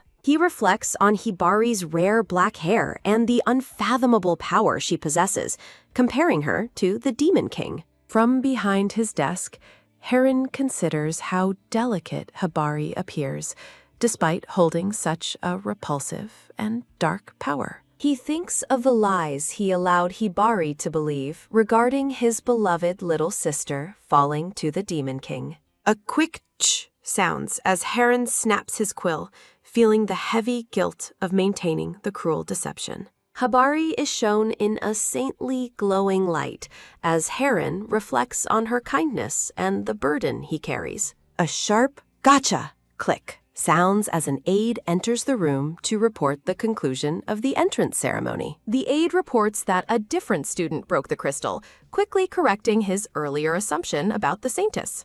Heron questions if someone else possesses even more magic, until the aide explains the crystal was likely pre-broken. Heron smiles softly upon hearing the student had pink hair and low magic, assuming she was merely surprised. The aide mentions the dorm placements, noting that a special room has been prepared for the Saintess as ordered. Because of the lower number of female students, all of them are receiving private rooms this year. With a loud "Gada" sound, Heron stands up, deciding to visit the Saintess at the dorms immediately. Walking through the courtyard with steady taps, Heron heads toward the dormitory to personally check on Hibari. A sudden gust of wind, marked by a sharp swoosh, blows petals past Heron as a girl walks by. Heron stops dead in his tracks, his eyes widening in total shock as he catches a familiar glimpse. The pink-haired girl walks past him, her appearance hauntingly similar to the sister he thought was lost forever. Disguised and stunned, she stops as she realizes she has been spotted by someone she knows all too well. The two stand apart in the grand, arched hallway, the tension thick as Heron stares at the mysterious girl. Heron reaches out with a trembling hand, his voice a whisper as he asks if it is truly his sister. She stares back in shock, her heart racing as Heron recognizes her despite her magical disguise and pink hair. Heron calls out her name in complete shock, while Epaulet bows low and apologizes for their sudden encounter. Fearing exposure, she desperately begs for the prince's forgiveness for her perceived insolence in his presence. Heron dismisses her apology, his mind clearly racing as he stares at the girl who looks hauntingly familiar. Noticing her visible trembling, the prince's expression softens as he observes the pink-haired girl's intense nervousness. He gently reassures her, explaining that within these academy walls, he is simply a student, and she a junior. Heron requests that she raise her head, asking for her name as he continues to study her features closely. Blushing slightly, she introduces herself as Ibis White, claiming her place in the first-year general course. The name rings a bell for Heron, who recalls a merchant family by that name from the Bernu region. Despite the name, Heron remains internally conflicted, unable to ignore how much she resembles his lost sister, Eglet. He questions her family background, prompting Ibis to launch into an enthusiastic lie about being her parents' blessing. Panic flares in her eyes as Heron grows suspicious, leaving her desperate to find a way to maintain her cover. Heron falls into deep thought, unaware that he's missing a crucial event with the Saintess because of this encounter. His gaze lingers on her vibrant pink hair, searching for any sign of the truth behind her magical disguise. He suddenly asks if she broke the assessment crystal, causing Ibis to break into a cold, guilt-ridden sweat. A warm smile returns to his face as he assumes the Saintess's power simply overwhelmed and shocked the girl. Heron praises the Saintess's incredible magic and black hair, leaving Ibis wondering if her deception actually worked. Relieved, she thanks the heavens for the prince's gullibility, even if it reflects poorly on his royal character. To her surprise, Heron expresses a desire to continue their conversation, catching the pink-haired girl completely off guard. He kindly invites her to sit and chat on a nearby bench, further complicating her plans to stay hidden. Heron's eyes sparkle with warmth as Ibis reacts with a shocked gasp at his unexpected and persistent interest. Under the clear sky, the two sit together in the academy courtyard as she reluctantly agrees to his request. Heron beams with joy, exclaiming that she must be happy to be enrolled in such a prestigious institution. Straining to maintain her composure, Ibis offers a hollow agreement, while internally struggling with the awkward situation. A nervous laugh escapes her as she realizes her true feelings are likely showing on her panicked face. Heron lets out a hearty ha-ha laugh, mistakenly attributing her strange behavior to the natural nerves of meeting royalty. He encourages her to smile and relax, completely unaware of the mental exhaustion his junior is currently experiencing. His tone turns somber as he admits that she reminds him deeply of his beloved little sister. A painful memory surfaces of how his lack of trust led Egglet into the arms of the Demon King. Overcome with guilt, Heron covers his face while lamenting the tragedy caused by his own disbelief and failure. Ibis watches him, recognizing his heavy burden as the story's hero, while she remains trapped in her disguise. She offers words of comfort, assuring him that his sister would surely respond to such heartfelt and pained sincerity. Heron blushes and looks touched, feeling as though his sister's spirit is speaking directly through Miss White's words. With newfound affection, the prince asks if he might call her by her first name, Ibis. He eagerly grasps her hands, declaring that her company has lightened his heart and he must see her again. Stunned by his forwardness, the pink-haired girl can only let out a shocked "eh" as her heart races. Deep within her consciousness, the white-haired Egglet scolds herself for the prince's idiocy and her own current predicament. Raven, his horns sharp and expression stern, reminds her of Heron's past cruelty while questioning her meeting plans. Returning to her true form at night, Eplet frantically tries to explain the complicated situation to a jealous Raven. Under the crescent moon, the Demon King's castle stands tall as the two argue over her interactions with Heron. Through a magical mirror passage, Eplet returns to her dorm room, protected by the Demon King's powerful wards. She sighs in relief, glad for her private room, which saves her from having to magically deceive a roommate. Suddenly, Raven pins her to the bed, possessively declaring that she belongs solely to him and no one else. He looms over her as she acknowledges his complex feelings, the tension between them growing thick and heavy. His hand grazes her white hair and shoulder, his gaze fixed on her features with intense, burning possessiveness. Eplet gasps, "Ah!"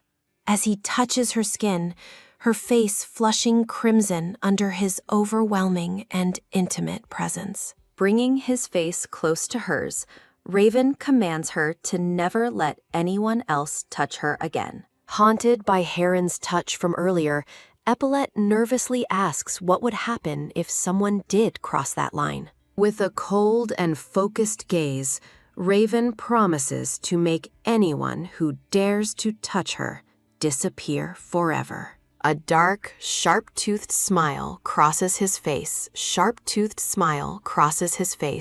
as he warns her that she would also receive a fitting punishment. Aplet trembles in his grasp, her heart pounding at the frightening yet thrilling implication of his possessive threat. In a hazy memory, the horned raven leans in close to a silver-haired girl, sharing an intimate moment. The silver-haired girl looks up in shock, her face flushing as she tries to stop Raven's advance. Their lips meet in a sudden kiss, a recollection that makes the present ibis's heart race with embarrassment. Breathless and blushing, the girl in the memory pleads. The scene shifts back to the present academy, where a golden frame notes that things aren't as expected. Prince Heron waves enthusiastically, calling out to Ibis White, while a black-haired girl stands quietly beside him. Ibis forces a smile, sweating nervously. Heron touches his chin thoughtfully,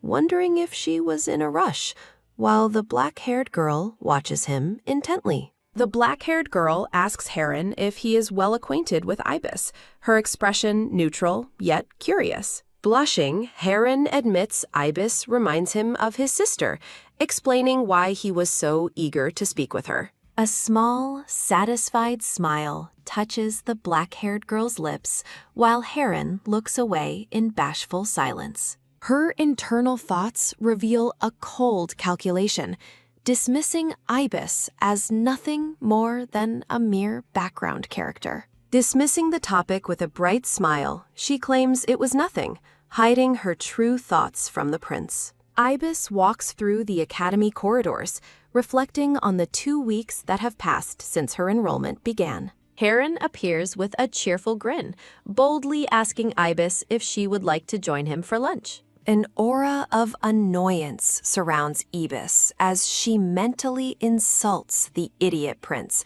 for his persistent and public attention. She wonders why he is so obsessed, doubting that simple resemblance to his sister is the only reason. She recalls another day when Heron ignored the black-haired girl to focus entirely on her presence in the hall. His eyes sparkled as he shouted her name, his excitement clearly visible to everyone nearby. Heron's enthusiastic greeting left the black-haired girl standing awkwardly in the background, witnessing his blatant favoritism toward Ibis. Watching the black-haired girl, Ibis ponders if she is a simple NPC or a reincarnator targeting the game's leads. She worries that her likability with Heron is rising too fast, disrupting the original script's rival character dynamics. A sudden gasp of, "Huh?"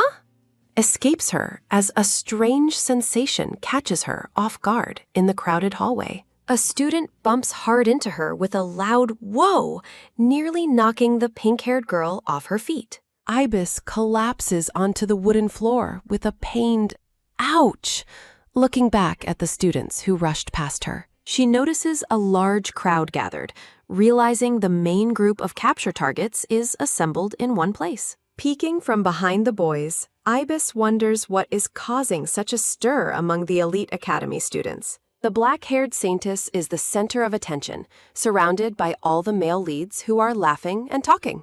Ibis feels relieved seeing the saintess succeeding, thinking things are finally returning to the original game's intended path. She turns to leave, but a sharp shout of, "Hey, you!" from behind stops her in her tracks. Ibis looks back in horror to see red blood splattered across her long pink hair and the back of her dress. Trembling with shock, she wonders when this malicious prank occurred and how she failed to notice it sooner. 3 girls, led by one with wavy purple hair, smirk cruelly while they giggle at Ibis's ruined appearance. The commotion draws the gaze of the capture targets and the saintess, who turn to see the mess. Lifting a lock of her hair, Ibis realizes the red liquid is blood from the earlier collision. A frantic warning to not touch the substance echoes through the hall as the boys look on with concern. The Saintess rushes over, identifying the liquid as fresh venomous snake blood intended for use as a curse material. Commanding Ibis to stay still, the black-haired girl raises her hands to perform a purification spell on the blood. The surrounding students watch with bated breath, mesmerized by the Saintess's quick and selfless use of holy magic. Glowing sparkles surround Ibis's hair as the magical energy works to neutralize the dangerous curse material on her. The Saintess kindly tells her it is finished, but advises a change of clothes and a thorough hair washing. Ibis thanks her while realizing this specific event was originally a setup involving a different female character. As she stares at the malicious trio, a sharp, "Hey!" rings out to pull her focus back to them. The purple-haired girl confronts her with crossed arms, warning Ibis not to become arrogant because of the prince's attention. Ibis recognizes them as followers of Princess Crane, the neighboring royalty who was supposed to be Heron's fiancé. She recalls the game script where the blood prank was meant to make Heron protect Crane in front of others. The girls grow angry that Ibis isn't listening, while she frantically wonders why Princess Crane herself isn't here. Ibis asks about Crane, only for the girls to respond with confusion, stating that the princess is already dead. Her eyes widen in pure terror as the realization hits that a major plot character has been permanently removed. The green-haired girl scolds her for bringing up the deceased and warns her to stop flirting with the prince. Ibis looks distressed, wondering why she is considered dead and if her academy enrollment caused this shift. A trio of hostile noble girls confront others, their leader with purple hair looking particularly annoyed. Red blood spatters against the wall as Ibis wonders if she is truly replacing the missing Princess Crane. Ibis watches the brown-haired Crane from behind, realizing she hasn't completely taken over the other girl's narrative role. Her eyes widen in realization as she frantically anticipates the next dangerous event in the story's script. A loud thump echoes as Ibis is suddenly pushed, tumbling down the long stone stairs of the academy. She shuts her eyes tight, bracing for a painful impact while gasping in shock during the terrifying fall. Far off in the quiet hallway, the black-haired Saintess Hibari walks away, seemingly indifferent to the unfolding chaos. Ibis wonders if an unfamiliar person has replaced Crane, sensing a shift in the predetermined roles of the world. Hibari watches with a cold side profile, noting the world is reacting to her interference in the original game. With a dark, murderous expression, the black-haired Saintess resolves to eliminate anyone who dares to block her path. A vision of young, white-haired Egglet appears, sitting alone in a sunlit room within her isolated ivory tower. A young boy peeks through the door, his curious eyes fixed on the lonely princess hidden away from society. While Ibis falls, the noble girls watch from above, their silhouettes dark against the stone staircase. Panic takes hold as she screams that she is falling, her hair flying wildly during the rapid descent. A boy with light brown hair and a blue uniform reaches out desperately to catch her before she hits. Ibis gasps as the boy catches her midair, her heart racing from the sudden and unexpected rescue. The two land on the hard floor together, the boy absorbing the impact while Ibis lies atop him. Horror washes over her as she realizes she landed on someone, frantically apologizing for the clumsy collision. Her face flushes as the boy begins to sit up, his presence and intense gaze catching her completely off guard. He sits on the stone floor with a stoic expression, rubbing his head after the rough landing. Ibis recognizes him as Shrike, a popular student, and wonders why someone of his status is in such a place. She offers a hand and checks if he is okay, to which the boy simply offers a blunt agreement. close-up on the boy's sharp green eyes as he studies her face with an unnerving and focused intensity. Shrike notes to himself that this pink-haired girl bears a haunting resemblance to the lost Princess Egglet.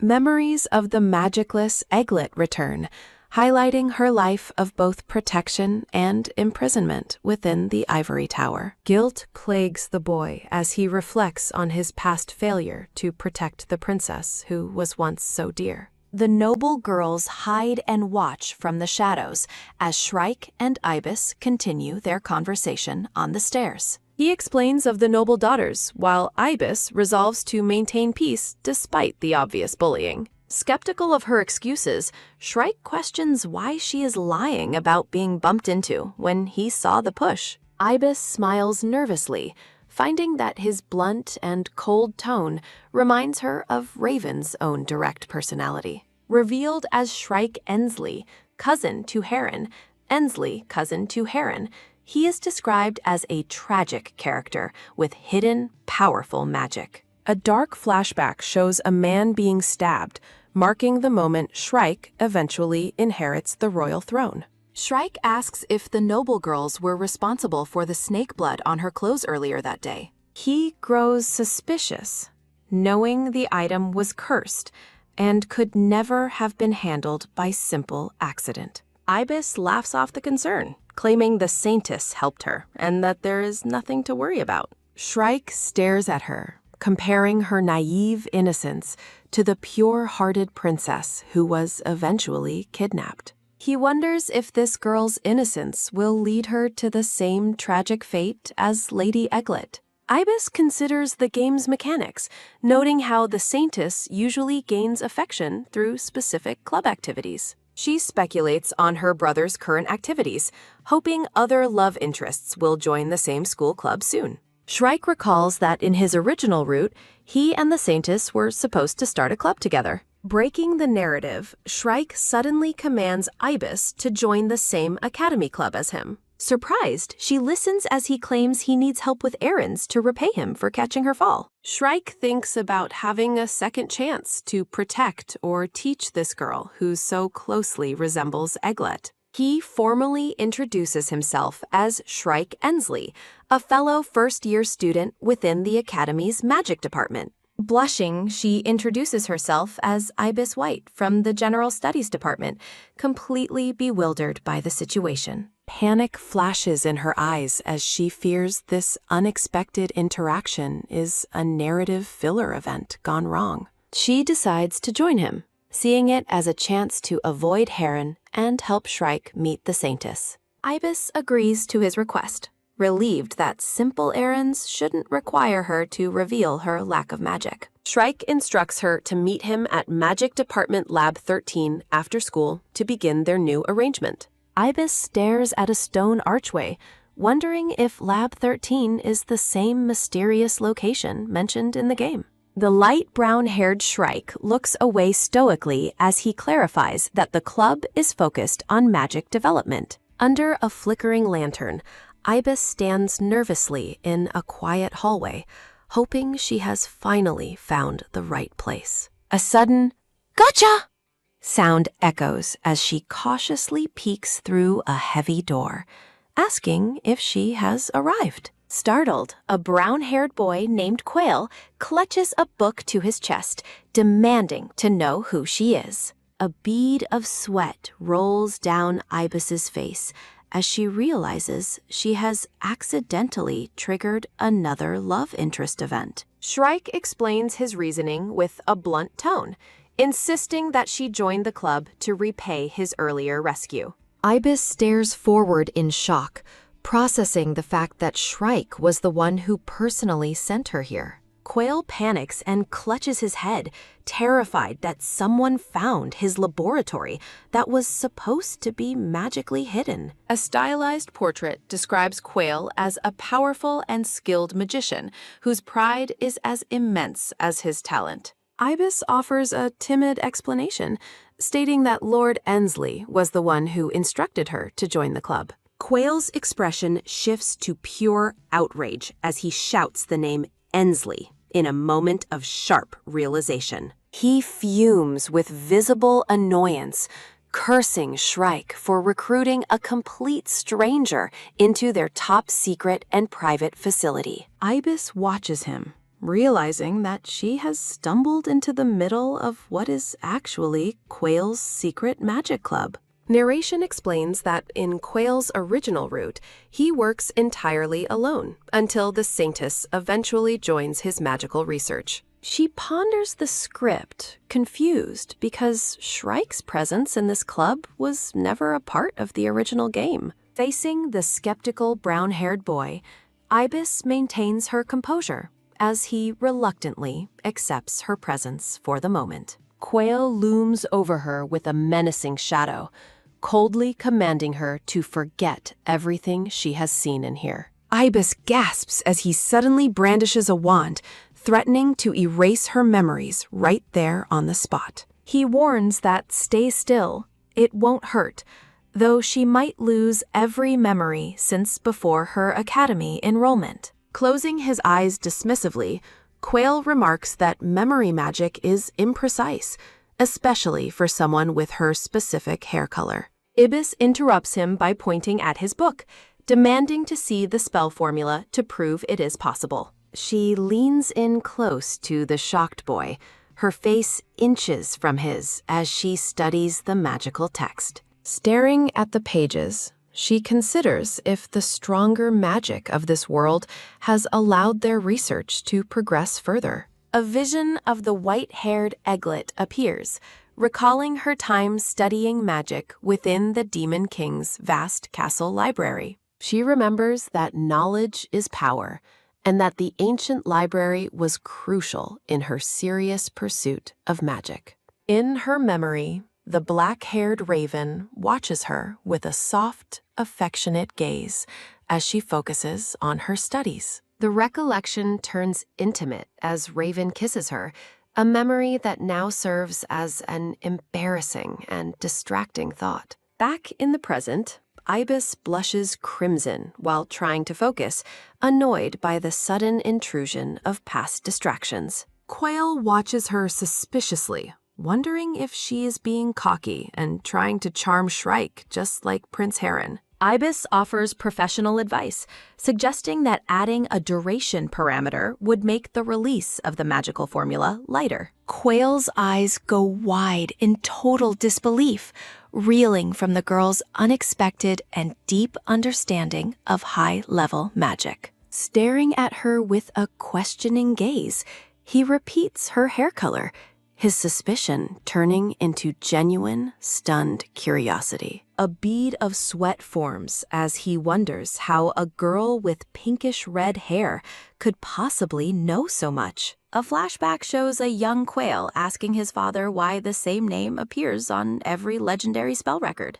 His father's hand points to an open book, explaining that all these powerful spells were created by her. A portrait of the former queen is revealed, a gifted magician possessing the same beautiful pinkish red hair as Ibis. The young Quayle smiles with pure admiration, exclaiming that he wants to be just like the amazing queen someday. Ibis looks at him with a confused, as Quayle stares at her in a stunned and silent trance. She wonders if her current appearance actually resembles Egglet's mother more than it resembles Egglet herself or Ibis. Shrike steps into the room and notes her arrival, admitting he thought she might have run away in fear. Ibis points toward Quayle and explains that while she came, the boy seems to not want her here. Quayle responds with a simple, "Fine," his eyes narrowing as he reevaluates the mysterious girl standing before him.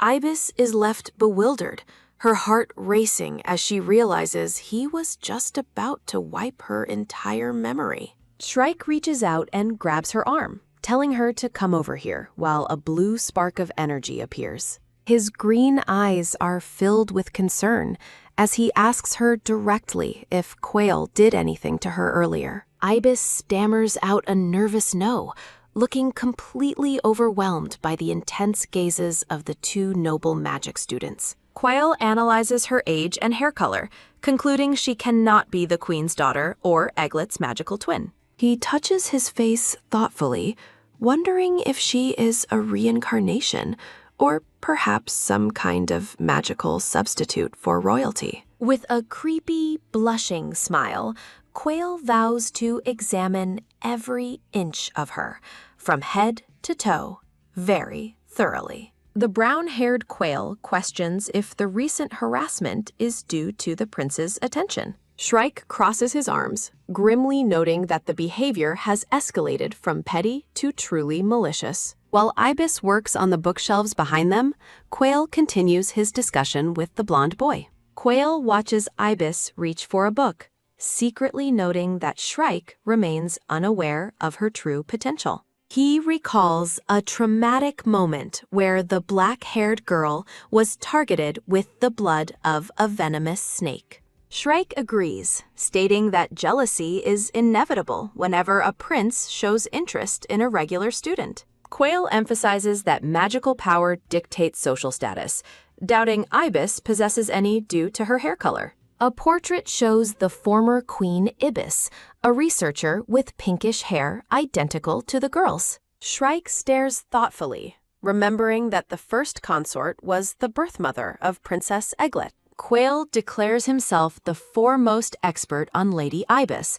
having studied her legacy in extreme detail. The black-haired saintess appears in a radiant vision, hailed as a divine being from another world. In his memory, the saintess encourages Shrike, claiming he is more fit for the crown than Heron. Shrike reflects on his desire to prove himself worthy of her trust after failing to protect Egglet. Watching Ibis, Shrike is overwhelmed by painful memories of the lost princess she so closely resembles. Quail looks on suspiciously, resolving to keep a close eye on Shrike's intentions as well. The saintess offers her magic freely with a gentle smile, appearing as a beacon of pure kindness. Quail blushes while imagining how powerful his research would become if he could combine his magic with hers. A sudden, sharp "ah" escapes Ibis as she accidentally disrupts a delicate piece of magical equipment. She turns around with a startled expression, clutching her chest while wondering what to do next. In a comedic clash, Quail recoils in horror, while Shrike tries to restrain a frantic and distressed Ibis. Fuming with annoyance, Quail laments the loss of his organized ingredients that are now scattered everywhere. Ibis shoots back a pouty look, reminding him that she was only cleaning because he ordered her to. She watches from behind a shelf as the two boys use soundproofing magic to keep their conversation private. Holding a small potion bottle, Quail arrogantly explains his research on generating sound and smoke. Ibis casually interrupts by grabbing the bottle, surprising the boy with her sudden and direct interest. Quail reacts with visible shock, offended that a regular student would dare question his high-level magical research. She ignores his ego, correctly identifying that his formula is intended for use as battlefield smoke cover. Ibis offers a professional critique, suggesting gravel obsidian as a cheaper and more effective alternative material.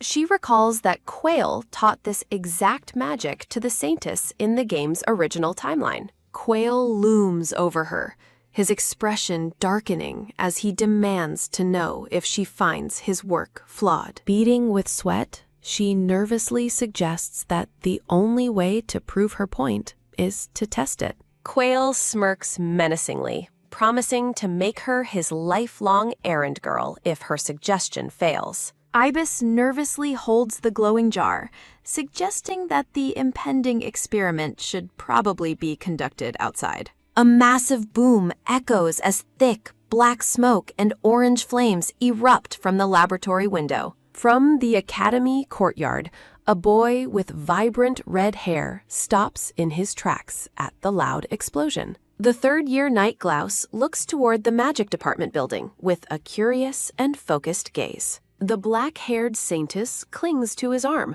brightly suggesting they go investigate the source of the commotion.